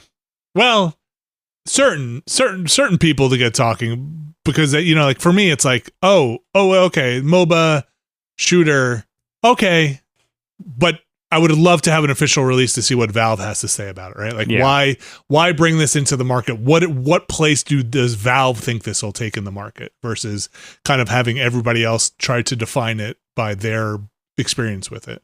Yeah, like, what's their vision for it? They may not know yet, you know. Like, I honestly, I'm taking their language, like, very much at face value here. Of, like, maybe they really aren't quite sure where this is going to end up yet, and they really did just want to, like, maybe their philosophy was just like, hey, let's just actually put this in the hands of a large number of people, and see what happens. Even though like everything is subject to change, and we don't know where we're going with this exactly, like. Instead of, like, tiny little controlled playtests, what if we just kind of unleash it? And see how it evolves? I wish somebody from the Valve community would say that, because that sounds awesome, right? Yeah. To be like, hey, like, we're organically making this game. We're Valve. We have the money to do this, and we're just kind of putting out things there to see what sticks in this environment. Like, we know MOBAs are big, we know hero shooters are big, and we're just getting out there and playing with it. But at the same time, if that's the spirit of the thing, I feel like the whole nobody talk about this ever mandate is not reasonable by any stretch. Like, why not embrace that? Why not embrace the, hey, we're still fucking around with this thing. We're getting a bunch of people to play it. Let's let people talk about it. Let's see what people like and what they don't. Why are we being such secretive weirdos about this thing that we are literally putting in the hand of thousands of people? I don't know. I mean, I feel like they kind of implicitly have embraced that because all the social media and YouTube stuff is still up, right? Right. Like, setting aside the flashpoint of that one Verge story, they really don't seem to have gone after anything else that people are doing with this. That makes it even more insane that they went after that one thing. They're a weird company. They're in a very unique spot in the market. You could almost see this not happening intentionally, just kind of happening organically inside, where people are like, are we letting people talk about this? I don't know. Is this the Deadlock thing? What are you talking about? Right. And you also have to take into account the unusual flat structure inside of Valve, you know, like, who knows who the decision makers are around this, you know? And it's very much not a top-down company. It's not like Gabe is the one sitting there saying, like, okay, ban The Verge. But also, and again, I don't want to get conspiratorial, but it is just a fact. They do not have to worry about promotion in the Steam marketplace when the time comes to promote this thing. Right. In a marketplace that has arguably some of the most eyeballs on it, they will be just fine with it floating up to where it needs to be seen. Yes. It probably will. Do they still do this? Do they auto add things to people's library if they're free from Valve? I feel like they used to just be like, oh, it's in your library already. It was free. I don't know. Yeah. I mean, but maybe not. Maybe a lot of people don't like that, so maybe not. But yeah, they own that marketplace. It's a unique position. Even Epic, I feel like, doesn't have not nearly as many eyeballs on their marketplace. No, not even remotely. But they do have Fortnite, which is so put your thing in Fortnite, and then you're fine. Mm-hmm. I've heard very good things about this from people I know who have been playing it. Okay. I am excited to try it when maybe I'll link up with them at some point. I don't know where to talk about this. I will save it for we have got a PlayStation block here, so I'll save my PlayStation VR talk for our PlayStation block because it is part Half-Life Alyx, part PlayStation. But moving on from Valve's Deadlock, which is news in that it is a thing. Mm-hmm.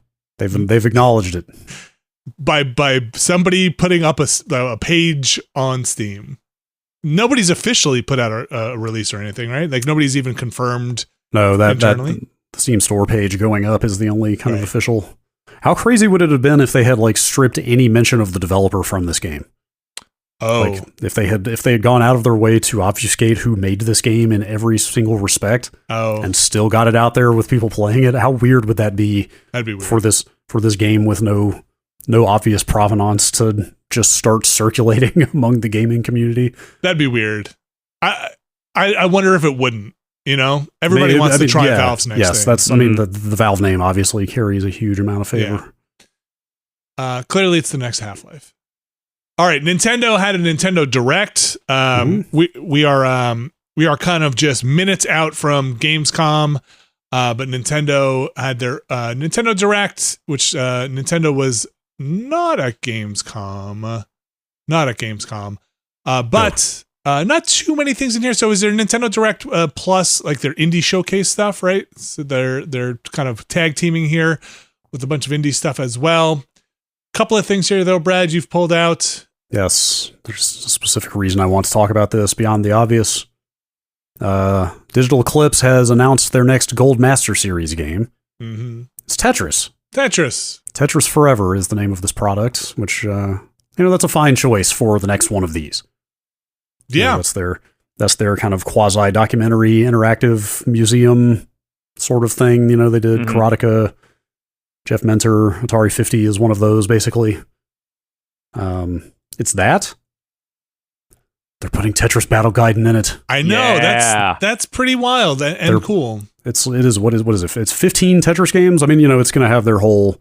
In fact, I think they got Area 5, the documentary filmmakers, to do a full-on, 90-minute documentary, is my understanding. Like, the video work in the previous ones, has been very chopped up into, short interview pieces and stuff. It sounds like this might just have a full-length movie in it, documentary movie, in addition to, I'm sure they'll get design docs and source code and all kinds of that stuff. But it's got 15 Tetris games in it. I looked everywhere. I could not find a complete list of the games yet. But one of them is Tetris Battle Gaiden. Yeah, which is that great. Ever come out here? No.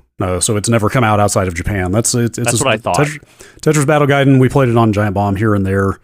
Like, that game goes back to the earliest days of me going and meeting people that I knew from the internet as a teenager and seeing their freaking Super Wildcard, their floppy disk-based Super Famicom copier, and having them load this game off a floppy disk for me to play it and having my mind explode. It's basically Tetris Street Fighter, if people haven't seen it. Mm-hmm. Like, you pick a character, all the characters have special moves that are super fucked up, like you do really bad things to each other's boards. And it's just a head-to-head two-player Tetris game that is absolutely one of the coolest fucking things I have ever played. And it's never come out outside of Japan officially until now. And if you just saw the Nintendo Direct trailer, it's probably worth going to the Steam page or watching. There's other promotional material out there that makes it look like the games that Digital Eclipse has done before. Because really, in the Direct, it doesn't. They don't put that branding in there at all. It doesn't even make it seem like it's part of that collection. I don't even know if they show any of the interview footage. There's a shot. There's a still shot of Alexei Pajitnov and Hank Rogers here on the Steam page. But just on the Steam shot. page, yeah. So in the Steam materials and the other materials, you get much more of we're doing the thing where we're going through the history and the celebration of Tetris through the last 40 years. The Nintendo one is mostly the Nintendo trailer in their Direct is mostly you love Tetris. Mm-hmm. Got this Tetris game. Yeah, it's very and also they are bringing NES Tetris to Nintendo Switch Online soon, so they were promoting that as well. Although that's not hardly the best Tetris game ever made, but it's fine. And then inside of this, the other thing that is cool is the Tetris Time Warp thing, where I guess you play and then flip between different Tetrises. Yes, it's a looks like up to a 4-player head-to-head Tetris game where each player's board is swapping between different eras of Tetris and making you play in different ways, which seems awesome. It looks a lot like Tetranet to me. If anybody, I remember Tetranet. If anybody ever played Tetranet, we should play some Tetranet. I can't even remember the last time I played Tetranet. I assume you can still get it working. Anyway, yeah, that Tetris Time Warp looks pretty awesome. They always do like a new game in the spirit of for these things. Right. And this is theirs here, and that looks pretty awesome, but it's mostly just amazing that Battle Gaiden is finally coming out internationally. I went straight to the source. My sources at Digital Eclipse confirmed, though I asked, they are not localizing the game. It's going to remain unchanged from the Japanese release. Okay. But there will be a how to play that in English that kind of describes, all the characters and their powers and stuff like that. Okay. So should be plenty of documentary stuff in there. The other thing is, I guess that means they are not going to rebalance Ninja Kid, because Ninja Kid is like far and away the best character in that game. To the point that like we would sort of soft ban him from being picked eventually. So the hopes of a more balanced version of that game, I guess, well, not coming to fruition, but maybe there'll be a whole new meta for beating Ninja Kid. Yeah, maybe that'll get it into a lot of new hands, and no online play either. I mean, that's probably out of scope for this. It would have been amazing if they had somehow gotten online play in for that, but they're local though. Local in that local multiplayer for sure. That's cool. Yeah, I hope they do a great job with it. The Jeff Minter one didn't strike me as much as some of the other ones did. So, this is Digital Eclipse. Is this our first probably from developed under Atari, right? I assume that Jeff Minter one was probably in development before. I think it was. I think that probably was most of the way there before that happened. So yeah, we'll say Tetris Forever, 2024 or so. Oh yeah, that's this year, huh? We'll see. The other thing here, Brad and Alex, this is probably for you. Mm-hmm. Yeah, this is super minor, but I did allude to it 2 weeks ago when I was talking about Balatro a lot. Mm-hmm. The developer had mentioned there were some like free surprises coming this year before the first like actual big DLC next year.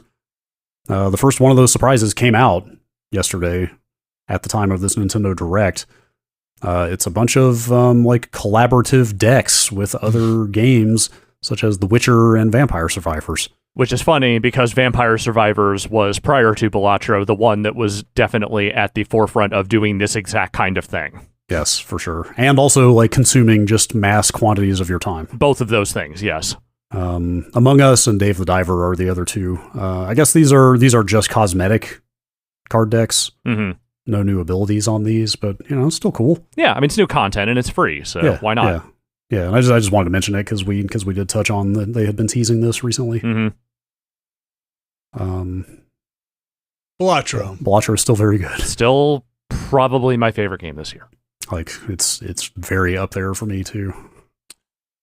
Over on the PlayStation news, I did get my PlayStation adapter. That's the news. My PlayStation PSVR 2 PC adapter. It is, after struggling with all sorts of hijinks on the Bluetooth side of things, I did wind up having multiple Bluetooth adapters, some of the other recommended ones.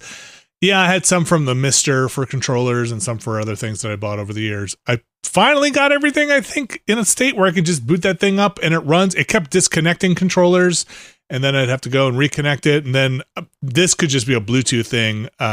My 2 cents to somebody trying to get this work is, if you're juggling around Bluetooth dongles, disconnect from that dongle before you try another dongle. Like if you're paired already, disconnect the device first, get it off your system, then put the next dongle in to try it. Otherwise you might wind up with some weirdness. Yeah, and I think, didn't I see Windows does not let you have multiple Bluetooth adapters at one time, right? I never plugged them both in at the same time, so okay.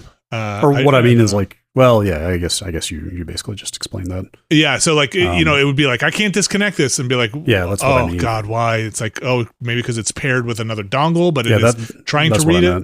Yeah, but I ran an extension. It's like right in front of me for the Bluetooth thing. Some people were recommending that like PCIe Bluetooth thing with the antenna on it for like boosting the signal. I don't know. Well, all I know is I played a bunch of Half-Life Alyx. It seemed to work after a while getting it set up. Seemed to work just fine for me, and I've been enjoying that Now I'm going to do some more of that. If you're listening to this on Wednesday, hopefully with Thursday, I'm going to do some of that with Abby.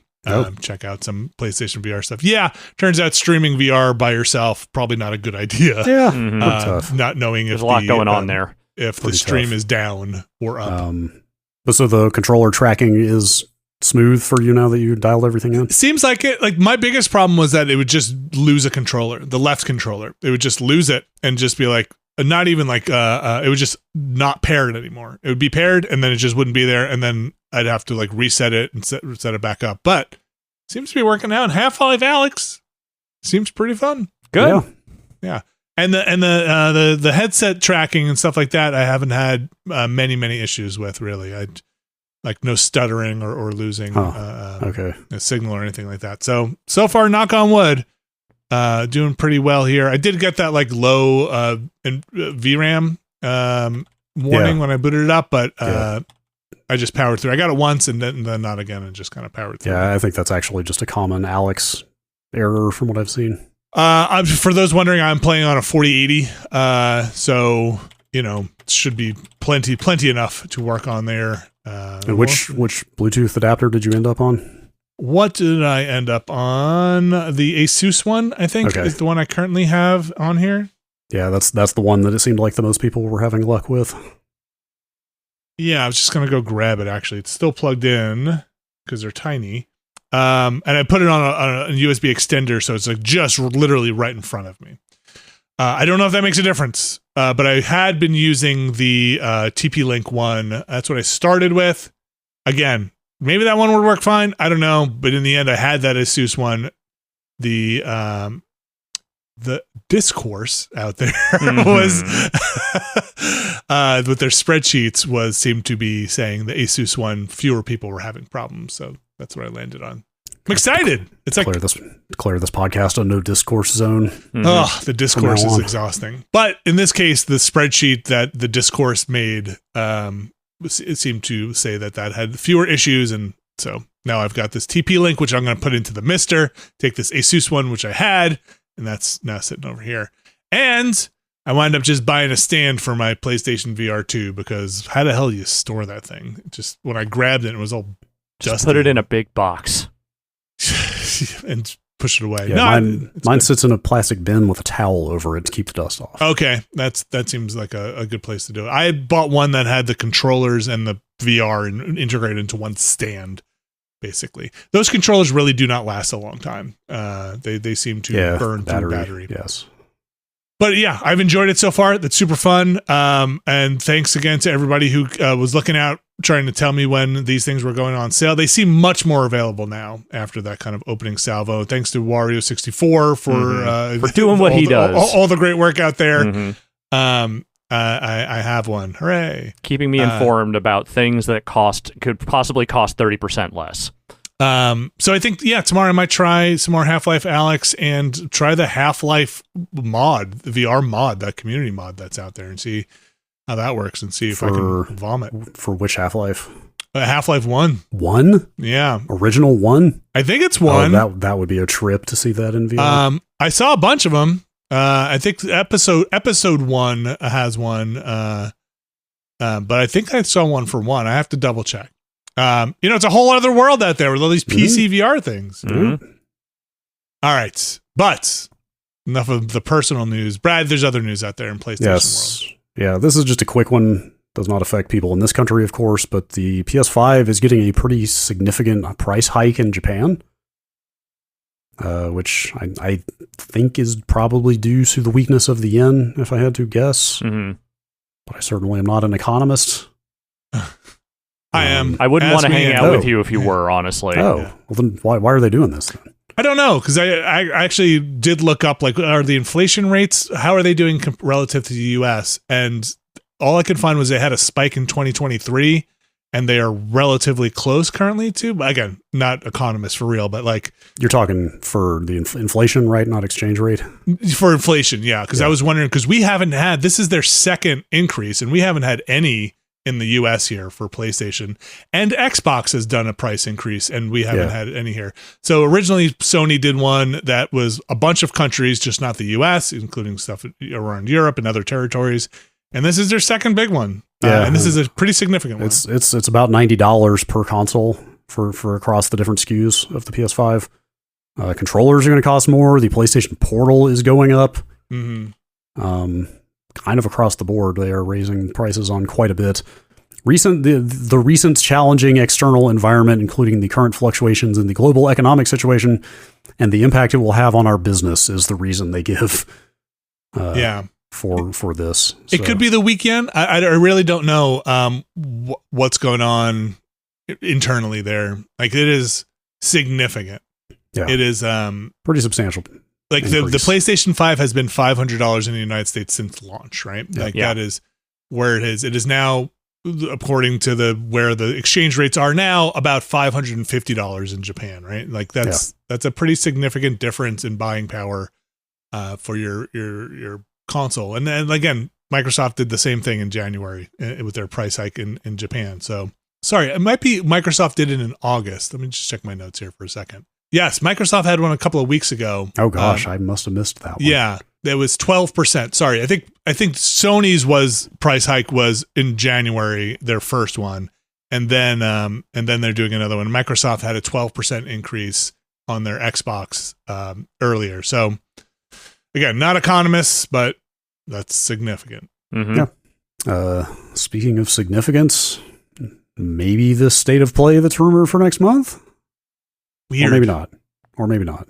Jeff Grubb of Giant Bomb, who very publicly, accurately called the timing of the last state of play, you may remember.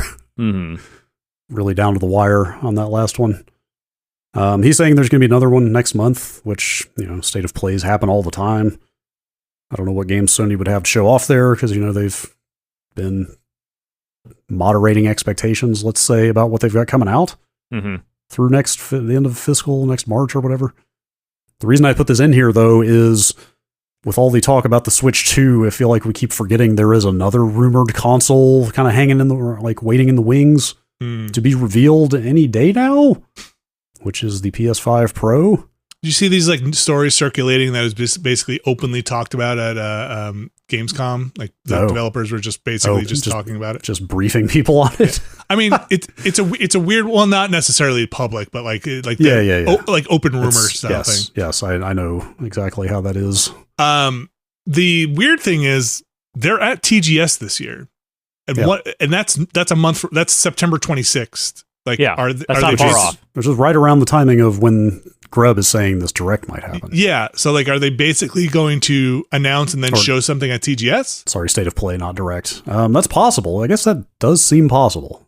If you're going to have hardware, that seems reasonable, Yeah. Especially in this environment, they did a full on event in New York City for the PS4 Pro, but that was a completely different world. It was eight years ago. I mean, they might, if they're still keeping things under wraps, they might do hey, there might be a thing that's also, we're having an event in October for the Pro or something like that. It kind of depends on what the date is, right? Yeah, but they could just align it with TGS and the state of play, and that could be their kind of gala unveiling for this thing. It seems a little too coincidental for them to come back to TGS after an absence and also have these rumors of the Pro and also have this state of play that is seemingly timed right around TGS. And the end of the year is kind of if they're going to launch that thing this year, they have got to announce it soon. Yeah. Because all the rumors said it was going to come out this year. The only thing that seems off from all of that planning would be and this is what do they call it out? My fantasy booking or whatever, wish casting here is, would you want Astrobot to align with that as something to show off the Pro in any way, shape, or form, right? Or something that's hey, and here's what you get out of the Pro that's a little more razzle dazzle. It's, for those of you who can support 8K or, it's a faster loading or even faster this, something, right? Yeah, I feel like maybe something like Final Fantasy VII Rebirth is a good candidate for that. Yeah. For example. Or I'm trying to think, they haven't had a lot of exclusives this year. Yeah, Astro already runs pretty well at whatever resolution it's doing. I feel like if you came out and were hey, we can do native 4K FF7 Rebirth at 60 FPS or something, whatever. Right. Some showpiece like that, maybe. Yeah. something that we would maybe don't know about yet, because I don't think they really have a lot of end of the year Sony exclusive. Yeah, no tentpole. Like they flat out said, hey, no like existing IP tentpole releases this year to investors. So I don't know. They're in a weird state. The video games are all in a weird state. Microsoft pushing everywhere. Sony kind of with their PSVR 2 stuff on PC, and also having God of War coming out on PC soon. It's a weird space to drop a bumped up machine into when everybody's scrambling to hold on to development costs and figure out how you make these things work in giant AAA spaces. That's what makes me wonder if they're de-emphasizing the reveal of this thing a little bit, because like the narrative now from a lot of people, especially people who don't have PS5s yet, is like, why should I buy a PS5? Like a lot of people just think, hey, there are not enough games yet to justify the upgrade. And like you said, development costs getting out of control. Like people can barely fund the games they're making for the current hardware, let alone a better console. Yeah. So I wonder if maybe they're pulling back on the promotion a little bit in light of all that stuff. It is a weird thing. It's just a weird state. Like we've had so many layoffs, so many downsizing of studios and teams, and Sony had their whole thing with Bungie and all of that going on. Yeah. It's they don't have a hey, stay tuned for the next Last of Us in 2025. I guess what do they have? Do they have a superhero thing? Is Wolverine is that exclusive? Yes. Okay, that's Insomniac. That's Insomniac. Okay, so I guess you have that, which they could maybe show something that's a little farther out, like Wolverine. Yeah, and just I think that would be tantalizing, right? To be like, whoa, wow, that does, because when they had the Pro last time, it was a thing that was kind of cool because it was big HDR and 4K. Yes. Mm-hmm. Yeah, we were in the middle of everybody was buying 4K TVs all of a sudden, or the industry was shifting that way, and so they needed something to take advantage of those. And a reason to go see it in person, right? Because that stuff wasn't translating to online stuff. You just reminded me of what the big end of presentation game was that they used to promote the PS4 Pro. It was Mass Effect Andromeda. Oh, was it? Okay. Oh, wow. I don't remember that. Well, there you go. Bring back. We're gonna have a Mass Effect reveal. That's right. Let's see Mass Effect 4 or 5 or whatever we're calling it. But that's also weird timing to do a price increase on your other console if you're going to announce this bumped up one. So weird state. The discourse stuff is just wild. Mm-hmm. Yeah, it's all wild, man. All right. I think that's mostly the news. There, like we said, TGS is right around the corner here. We did just have Gamescom, like I mentioned earlier. You can go revisit some of that stuff. Either listening to the podcast we had with Rob Zachney from last week. You can watch Alex and I talk over it. Watch Alex and me talk over it. Or you can watch the cut down that Will Crosby made of us. You can watch that thing in 10 minutes. 10 minutes. It's the only 10 minutes that matters. A minute is mostly Zeke. The best minute. Again, that's the best minute of the best 10 minutes. It was an okay show. No, it was fine. It was a bunch of stuff. All right. That's going to take us into emails. Brad, what do we got on the email side here? Podcast@nextlander.com. Podcast@nextlander.com is the email address. Alex, do you want to take yours first? You pulled a couple while I was out last week that I think you were going to read, and then I've got a couple. I've got a couple here. One of these is just a link that someone sent me to genuinely one of the more insane bits of casting you will ever hear in your life. This is a link to a Deadline story where it has been announced that Nick Cage is in talks to play John Madden in David O. Russell's John Madden biopic. What? You had me until David O. Russell. I was going to say that is a combination of three names that I never expected to hear in one sentence. Yeah.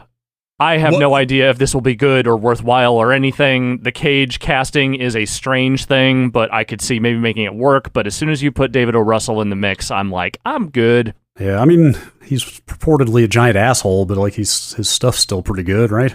I think he has legitimately two good movies, and both of them were from around the beginning of his career. I think everything he's kind of made after that has either been mid to bad. I started to guess, but I don't want to embarrass myself. I'll just ask you. Mm-hmm. What two that I like? Yes. I think Three Kings is really good. That was my first guess. The other one is Flirting with Disaster, the Ben Stiller comedy. I think that movie is pretty solid for a slightly ribald 90s comedy, and I think everything that came for Ro Russell after that is kind of a mess. Yeah. So, yeah, I just needed to say this out loud somewhere on a podcast and acknowledge that someone thinks Nicolas Cage should play John Madden. I didn't even know there was a Madden biopic going. Did they tackle the video game stuff at all?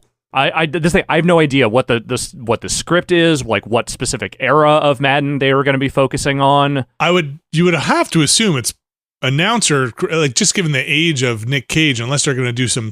Look, if you're going to play John Madden, Nick Cage looks nothing like John Madden, so I guess you're already doing. John Madden looked 60 years old when he was 25. Oh, really? John Madden has always looked like John Madden. He just either had more gray hair or less gray hair. That's pretty much it. Oh, wow, you're right. Yeah, John Madden has never really changed his look over the decades. I think you have to mostly focus on his time with the Raiders. I think the announcing stuff is important, but I think there's a lot less drama you can wring out of John Madden as announcer, because most of John Madden's announcing career was everybody loving him, introducing the turducken, and basically getting to do whatever he wanted. Yeah, and the bus. Yeah. You know, I can kind of see a little Nick Cage in some of these squintier ones. He's just... I can see it. Yeah. Can I make it? I have to make a statement here. Please don't put him in a fucking fat suit. That's the only thing. I really don't want that. Yeah, I think just go with it. And there are shots here where he's not as heavy as he was later in his life. Yeah. So like maybe that's the parts. And the thing is, he was never fat. He was just a very square man for a lot of his life. Yeah. I mean, look, he got heavy. Yeah. But like he looks like somebody who is a football player. Look, you don't eat one turducken a year is enough to definitely add some weight to you. Yes, like he definitely just naturally built like a linebacker. Yeah. Right. Exactly. He's a thick guy, which Nick Cage not necessarily built like a linebacker. No, and I don't want to see him doing fat suit acting. That's not what I'm here for. Not that I'm even going to watch. I don't know if I guess I'll watch this movie because I've seen every Nick Cage movie at this point, but it's like I cannot get excited about David O. Russell projects in 2024. I can't. That's wild. That's a weird one. Do you think a turducken plays into this movie? Yes. Okay. Like bare minimum, there will be a turducken somewhere near the credits. Does EA come in and pitch this man a video game? I guess. I mean, the fun story about him, wasn't it that like they showed him a version of the game when he first signed on, and he basically was just like, no, this is not this. None of this is right. Let me tell you how it's like, because I think they wanted to do a not 11-on-11 football initially. I think that is like, the story. I will not put my name on that. Yeah, he's got some scruples. I'll do the other email I have here, which is also a quickie. This one comes in from Mark. Is that Alex's mom on the cover of Rolling Stone? I was going to read this one too. Yeah. The May 25th issue of 1968. Also, have you guys ever thought about writing a book? Building Giant Bomb, launching Nextlander, always loving hearing stories from days past. Mark, to answer your first question, yes, that is my mother on the cover of the May 25th issue of 1968. Wait, really? Yes. Oh my God! I was when I considered reading this email, I was like, "There's no way it actually is," but we might as well at least talk about it. You should go look up the issue. You should go look at the cover. Yeah, that is my mom. Man, not what I expected to hear. I think it's like the 12th or 13th issue of the magazine. So as she was married to the head photographer of Rolling Stone, the very first one, and to this day, she still does not know why Jan Wenner put that photo on the cover. It was a fashion issue, and she was doing modeling at the time, which is why, there's more. I think there's another modeling shot of her in the issue. But she still has never gotten word on why exactly Jan picked that picture or whatever the reasoning was. Like, her ex-husband, Baron, did not insist on it or anything. It just ended up that way. But she is, to this day, the only non-famous person to ever be on the cover of Rolling Stone. She's famous. Yeah. She's your mom. She's the most famous person I know. Yeah, she's famously my mother, but I'm just saying, like, she is not a celebrity. What's the date on it? May 68? May 25th, I think. Yeah. That's wild. Do you have that, like, framed somewhere? She has a copy of it. I do not have a copy of it. Okay. That's super funny. I'm pulling up the issue. I just want to make sure it is that one. But I think it is that one. Is it the one that says Ringo Snubs Queen? That's the one. Okay. Great. Is that weird to see? Or you've seen it before? Oh, yeah. I've seen this many times over. Okay. No, it doesn't really bother me. I mean, yeah, it's a, slightly sexy modeling shot of my mother, but like, whatever. Like, she was a ballet dancer. She was modeling. Like, I think it's fucking cool as hell that she was on the cover of that magazine. Yeah. I think it's cool as hell, too. Your mom seems like she's led a very interesting life. Oh, she has. I will echo what you were kind of getting at reading these headlines on here. New Beatles album, Ringo Snubs Queen, $50,000 missing in Monterey, Bob Dylan's Nashville. I'm also not sure why she's on the cover of this. Well, again, it was a fashion issue, and there was a lot of like hippie fashion stuff, I think, in that issue, and I think that's why they put her on the cover. Okay, just not promoted on maybe the cover. Yeah. I gotcha. Okay. That's what I think, anyway. Wild. I don't think I've ever actually read the whole issue. I don't know. I've seen the cover a million times, but I don't think I've ever read the full issue. Well, I can get one for you if you need. $150. Jeez. You just look on eBay? I did. Yeah. Yeah, you know what? I don't think I need to spend $150 on 5 pages of newsprint that my mom probably already has in her possession, but... Are they that small? It's not. The early Rolling Stone magazines were not very thick. It was newsprint. It was all very DIY. They did not have a ton of money for printing. So my understanding was they were pretty thin to start. That's wild. Is she in? Are there any more photos on the inside? There is one other modeling photo of her. I can't remember if it's from that specific issue or something else, but it's her backstage, I think, at some kind of like runway show, getting her next outfit on. That's cool. Rolling Stone. I've heard of it. I've heard of it. Used to be a magazine of note. Still around, right? They still publish things? Yeah. It's a magazine. I don't think it has nearly the cultural cachet it once did, but that goes around. Davis own it yet? No, that's Penske. Okay. It's the people who own Billboard and also, I think, Hollywood Reporter and a few other things. All right, Brad. Yeah, couple more quick ones here. Excuse me. Landon from St. Paul, Minnesota wrote in the wake of us talking a lot about comic book movies on the Bramblecast. All right. To break down the rights of the Marvel and DC universes for us. Okay. Because I'm a full-fledged comic movie nerd, I just wanted to break down what the current landscape of superhero movie universes and rights look like. Okay. DC, the Zack Snyderverse is dead and gone, thank God. Okay. James Gunn's DC universe has projects featuring Superman, Supergirl, and a not yet cast non-Robert Pattinson Batman, Robin, and more. Oh, okay, so we're getting other Batman. Oh, yes, there's yet another Batman, but actually, well, here we go. Mm-hmm. Matt Reeves' Bat Universe featuring Robert Pattinson's Batman is also getting a sequel or two, and also a spin-off show featuring Colin Farrell's Penguin. Yes, they've been advertising that for a weirdly long time. Yeah, I saw some stuff going around recently about that. He says, for my money, The Batman is the best live-action Batman movie we've ever had by a wide margin. Interesting. All right. I'm not sure I'm ready to go there, but okay. I have not seen that yet, but it sounds pretty awesome. All right, on the Marvel side, I did not know this. Hulk rights are shared by Disney and Universal. Which distribution rights specifically. Okay, which is why we haven't gotten a new solo Hulk movie. Disney can feature him as a co-star in anything they want, but a movie starring the Hulk would be split between Disney and Universal. Okay. Deadpool, I cannot talk today. Deadpool and Wolverine does the work of folding the Fox X-Men universe in side by side with the MCU. Mm-hmm. And then Sony holds the rights to Spider-Man wholesale, but they share the Tom Holland side of things with Disney, since Marvel Studios does the production on those movies. Right. So okay, so that's just a joint venture there? Yeah. Yes. And then Marvel got back Fantastic Four, I assume, with Fox, right? Yes. Yeah, because they bought they them, did. yes, right. Okay. Yes. So those are the outstanding ones at this point, the ones that could be a little more, in terms of the Marvel stuff, Universal, Sony. Mm-hmm. Sounds like it. Yeah. Okay. There's probably another character out there who got splintered off at some point.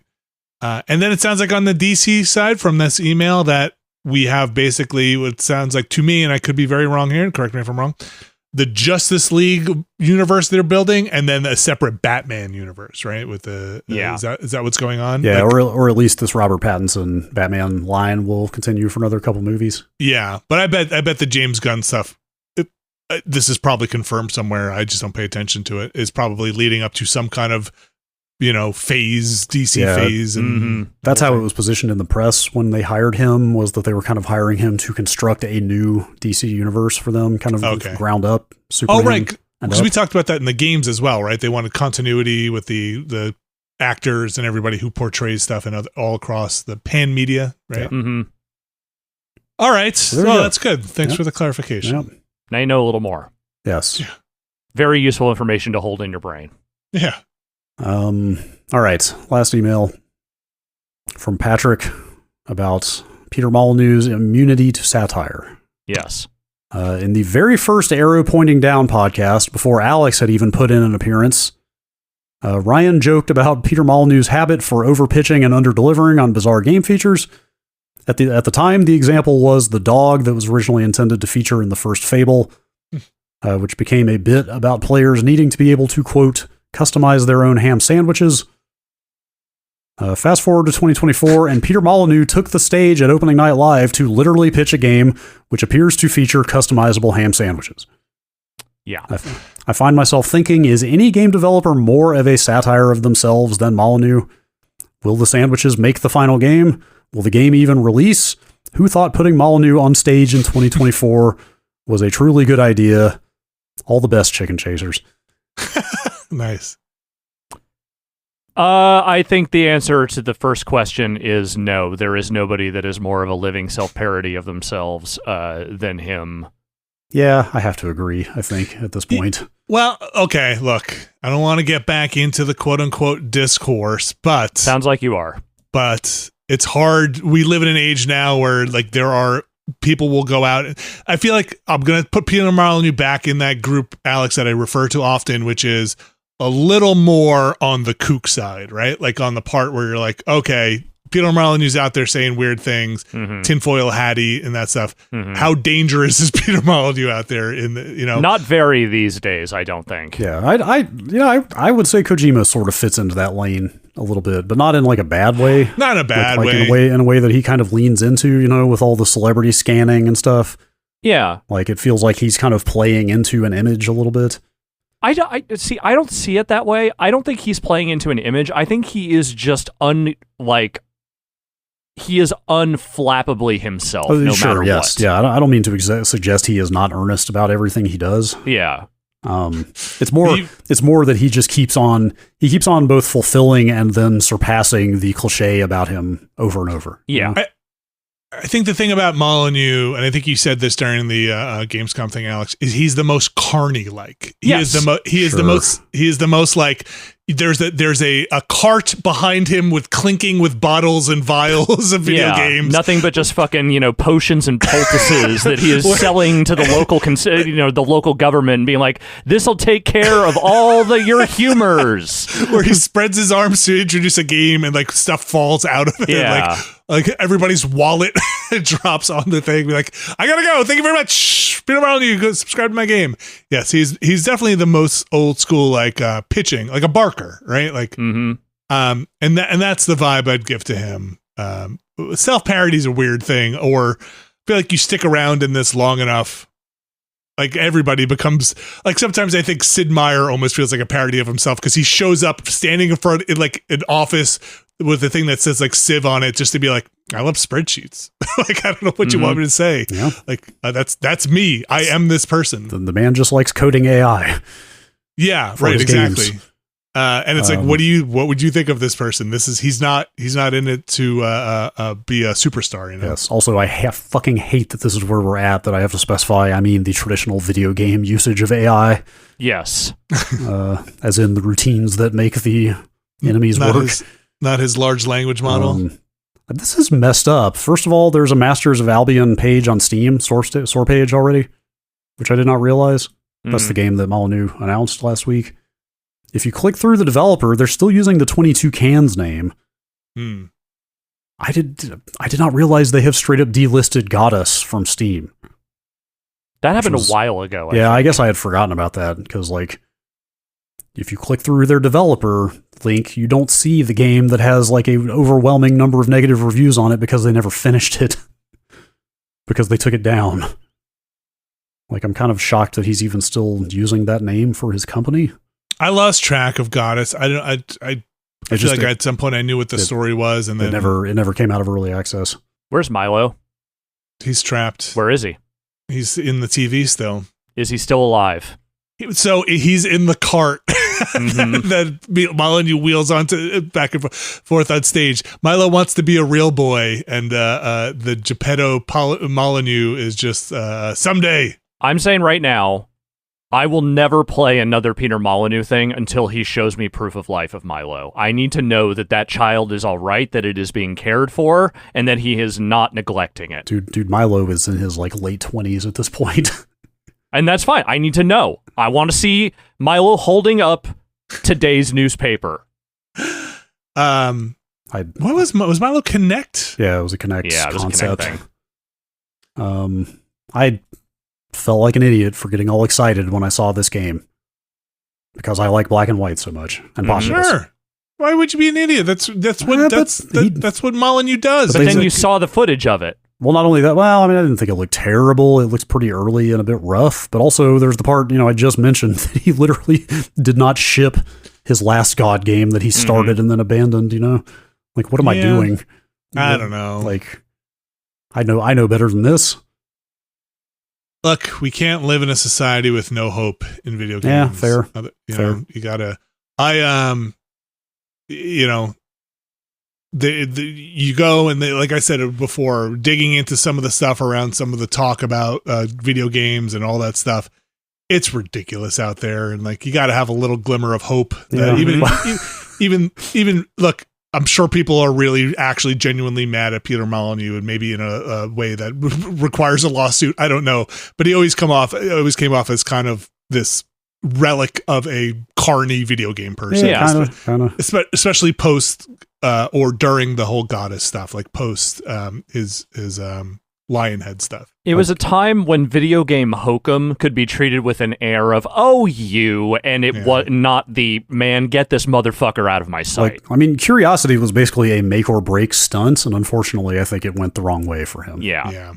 Because it could have been amazing if they had really followed through with it and continued to deliver interesting stuff from there.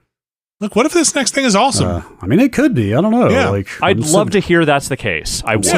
I'm sitting here looking at like the fucking customizable food to feed to your villagers. That could be amazing.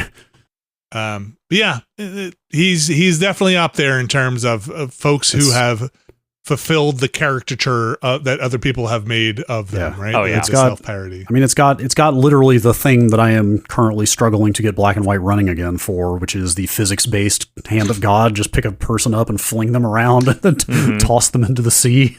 Man's got an idea in his mind. He wants to run with it. It wasn't on. Did you see this quote floating around from him? It was not on stage where he talked about him not living much longer. No, he cannot have he been did talk about that. Wait, on stage? On stage? I believe he did talk was that about an how interview?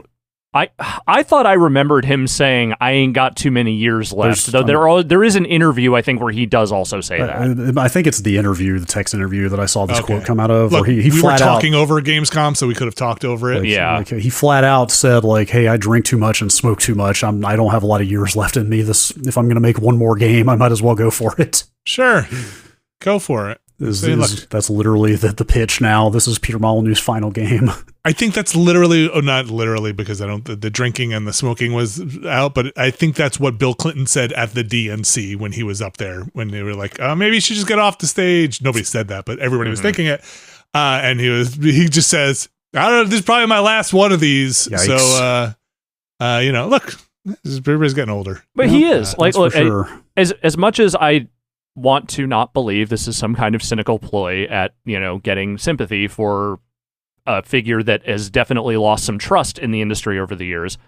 Just realistically speaking, he's right. Like, he is old by the standards of video game designers. He has been around a long time, and if he has lived as hard as he says he has, then I can understand that feeling of, I gotta get this one out of me while I still have the time to do it. Sure. Yeah, and there's getting funding, right? Like, making games is fucking hard. Like, I'm especially when you've made it a lot harder for yourself by not delivering on some things over the years. How old do you think Gabe Newell is? Probably 60s, 60s, maybe early 60s. I had to guess. Yeah. I'm sure I could look up his birthday right now. It's impossible. Nobody knows. I just did. He's 61. 61? Yeah. Carmack's probably like 60s, right? 50s, I'd say. Late 50s, I think. Id guys are probably late 50s, mid 50s. Like it's look, we're all right there. Yeah, none of us are immune to the ravages of time. Molyneux was 65. 65. The adults that were making games when we were teens, right? The young people who were at the time in their 20s and 30s that were the heads of studios or leads. They're all like 50s and 60s now. Wait, I'm sorry. Peter Molyneux is an OBE? Really? OBE? An Order of the British Empire? You just make that up. No, that's real. That's like knighthood. Yeah, I don't know if it's a literal knighthood. Sir Peter Molyneux? I don't believe so. No, he is Peter Molyneux OBE. Oh, okay, so I think that's the step below Sir, but it is the same notion of notable British people getting an honor. Apologies to British listeners if we have mangled any of this hierarchy, but yes, it is absolutely like a sort of rank, or it's recognized by the crown or whatever. Yeah. Also, never apologize to British people. Peter Molyneux won't. No. Sorry. Follow his example. Peter Molyneux OBE. Yeah, who knows? Could be great. It's I'm writing my preview right now. Still a lot of time left before this one comes out. Let's hope for the best and see we're fans of the genre. Keep an eye out for this one. Excuse me, let me just pay the proper respect. He is an officer of the most excellent order of the British Empire. Okay, that just sounds made up. That is a title in Fable. That's the most excellent. The most excellent. Was this fucking Bill and Ted? Yes. Is there a bogus part of the Empire? Yes, it's called the Empire. Yeah. Ba-boom! All right, that's it for the emails? Mm-hmm. Peter Molyneux. You think that game comes out? I hope so. I think something will come out. It looks like, it looks a little rough, but it does look like a functional game. Does that game have a publisher? It looks like way more of a game than Goddess did. No, they're self-publishing. All right. Well, I'm going to go 50-50. 50-50. If it launches in early access, I will not guarantee that it will ever come out. Okay. Could just linger in early access. Could just languish for... Okay. Yeah. Podcast at Nextlander.com. That's where you can send your questions, your conversation starters, your thoughts, your realignment of the timelines, both Marvel, DC, Image, Valiant, Dark Horse, whatever you want. Where are those rights? Who owns the right to pit? The world needs to know. So I can stop them. We need a pit verse. No, we don't. Okay. This is because I mentioned Pit because you mentioned Pit recently, right? Because no one could just pull Pit from nowhere. Like that had to be in your mind somewhere. I also have that number one back when you just collected number ones because they came out every other week. I also have that Pit number one. Yeah. I might have 3 full issues of Pit, maybe. Impossible. There weren't 3 issues of Pit.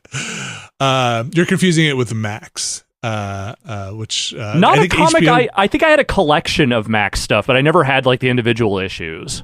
I think HBO did a Max. No, that was or was that HBO? HBO Max. That's what they named it after. No, I don't know. I thought it was HBO. It was either HBO or MTV. One of them did it. Okay, you're looking. I'm looking. I have to know. Okay, it's 2 X's on the Max. Yeah. Because if you look up HBO Max, that's just going to be very confusing. MTV, part of the MTV Oddities series. Oh, okay. Yeah, great. This was back when they stopped doing liquid television, but they still wanted to have weird cartoons. They did a Max run. Well, if you worked for MTV or you illustrated or wrote or did the color or the outlines on the Max, let us know. Podcast at Nextlander.com. Like I mentioned before, Monday... on Monday, you could check out Rogue Trader if you're curious about that. It's a pretty good CRPG in my early estimation in the Warhammer 40K universe. On Thursday, I'm going to join Abby. We're going to do some VR stuff. We're going to really put this PC VR stuff to the test here with the PlayStation VR 2 headset. See how long those controllers last. You cannot plug them in to keep them charged. So basically, will they last 2 hours? I don't know. Honestly, I don't know. Could be a thing where, will that work with just a regular controller at some point? Some games, I assume, will just work with a Xbox controller or something if it's mapped that way. PC games? Yeah. Yeah, it just depends on the game, yeah. Depends on the game. The way you launch, there's 4 layers on that thing. Yep. You're launching the Steam VR, the PlayStation VR layer, and it's a weird. It was even weirder when I was using the Windows Mixed Reality one because it has its own equivalent of Steam VR, its own bedroom setting. Except in their case, it's a weird skyscraper roof deck. Okay. So you would launch into that thing, and then you would load into a different environment for Steam VR, and then you'd load into your game. VR is weird on PC. The capture on this might be a little weird too, but I did test it out by playing the VR game with my kids watching the screen, and they said it mostly held up, but a lot of overlays don't come up like they do maybe in other captures. So that's going to happen on Thursday. Brad, you're jumping back into Falloutville. What are you up to there? I got that water chip. Great. That's Stop handled. the clock. That's handled. Now I can just play the game. Now, what's your main objective now? Just explore. Okay. I don't know the story. I don't think the story. I'm trying to remember if it's even presented what the next kind of major objective is. Once you get the water chip, build Fallout 2. I'm in the hub, I believe, is where I left off. Okay, which is south of Junktown for people who know. Always remember Junktown. And then Friday, like we mentioned earlier, our poll is currently up on the Patreon. But it sounds like Black and White is the patron's choice for Friday's stream. Yes, get ready. I've got to go rustle up some Windows 98 drivers for a Voodoo 3 after this. Great. Should be easy to do. No problems. That's going to do it for this week's show. Like I said, you can check out all of those things. We got the Watchcast also kicking off its next themed week or month and a half, month. It's 1 month. It's 5 weeks, but it's 1 month. Alex, what do we got going on the Watchcast? We are doing a slate of films that are not based on video games, but are based around video games. Some of them real, some of them imagined, but video games or video game technology-like things are always at the center of these movies. What's our first one? Our first one is the one that you probably have already guessed that it's going to be. The Wizard. The Wizard. Is the schedule up on the Patreon currently? It will be up probably the day this is up for everyone. Okay. So you can check out the rest of the movies there and prepare accordingly. Gird yourself for those. A lot of fun movies in that list there. Again, you can go check out that stuff at patreon.com/Nextlander. This Friday, we should have a Never Been a Better podcast going up also on Friday. Just got to get that edit all wrapped up. That's with Abby Russell and Jeff Bacalar. We'll have a Planorama next week near the front of the month. So you can check that out all at patreon.com/Nextlander. There's never been a better time to sign up. You can find a tier that is right for you. There is one tier that gets their names read on this here show, and it's the Mysterious Benefactor tier. And I'm going to read those names for you right now, starting with Sean Miller, RRE, Infelicitous Rips, Kelly F., Brian Lucier, Skywarp, John Hubbard, Evan Cook, Mark Wilhelm, Jerry Lee, Deirdre is headed to the beach, Gary Pejke, Robert Fisher, Bunny Fiend, Jad Rita, Statics, Fantasticasm 89, Brian Murphy, Randy Duax, Andrew Tiebkin, Alex Wu, It's Me JP, Edward Chick, Andrew Slosky, Steve Lynn, Matthew Herrig, David Campos, and Tyler Treese. Those are our mysterious benefactors for this week. I want to thank everybody for supporting us over at patreon.com/Nextlander. Could not do it without you. Yeah, that's not just a catchy tagline. It's true. It is true. And there's a lot of names there you might recognize on our Mysterious Benefactors list that have been with us for a long time. I want to thank everybody there and everybody who has stuck around and new supporters. It's a thing that we do not take for granted. So we appreciate all your support there. And if you're looking to support us and you're listening to this, know that the Patreon is probably the best way to do that. In its current state, we do make the majority of our support, or get the majority of our support from there financially. So if you're looking to support the show, that's your best way to do it. So we get wrestling mask merch. Mm-hmm. And that's going to be the thing that really cracks it all open, isn't it? So we can figure out how to sell you a Giants luchador wrestling mask branded in Nextlander. Mm-hmm. Thanks everybody for joining us. Thank you, Alex Navarro. Thank you. Thank you, Brad Shoemaker. Thank you. And we'll be back next week.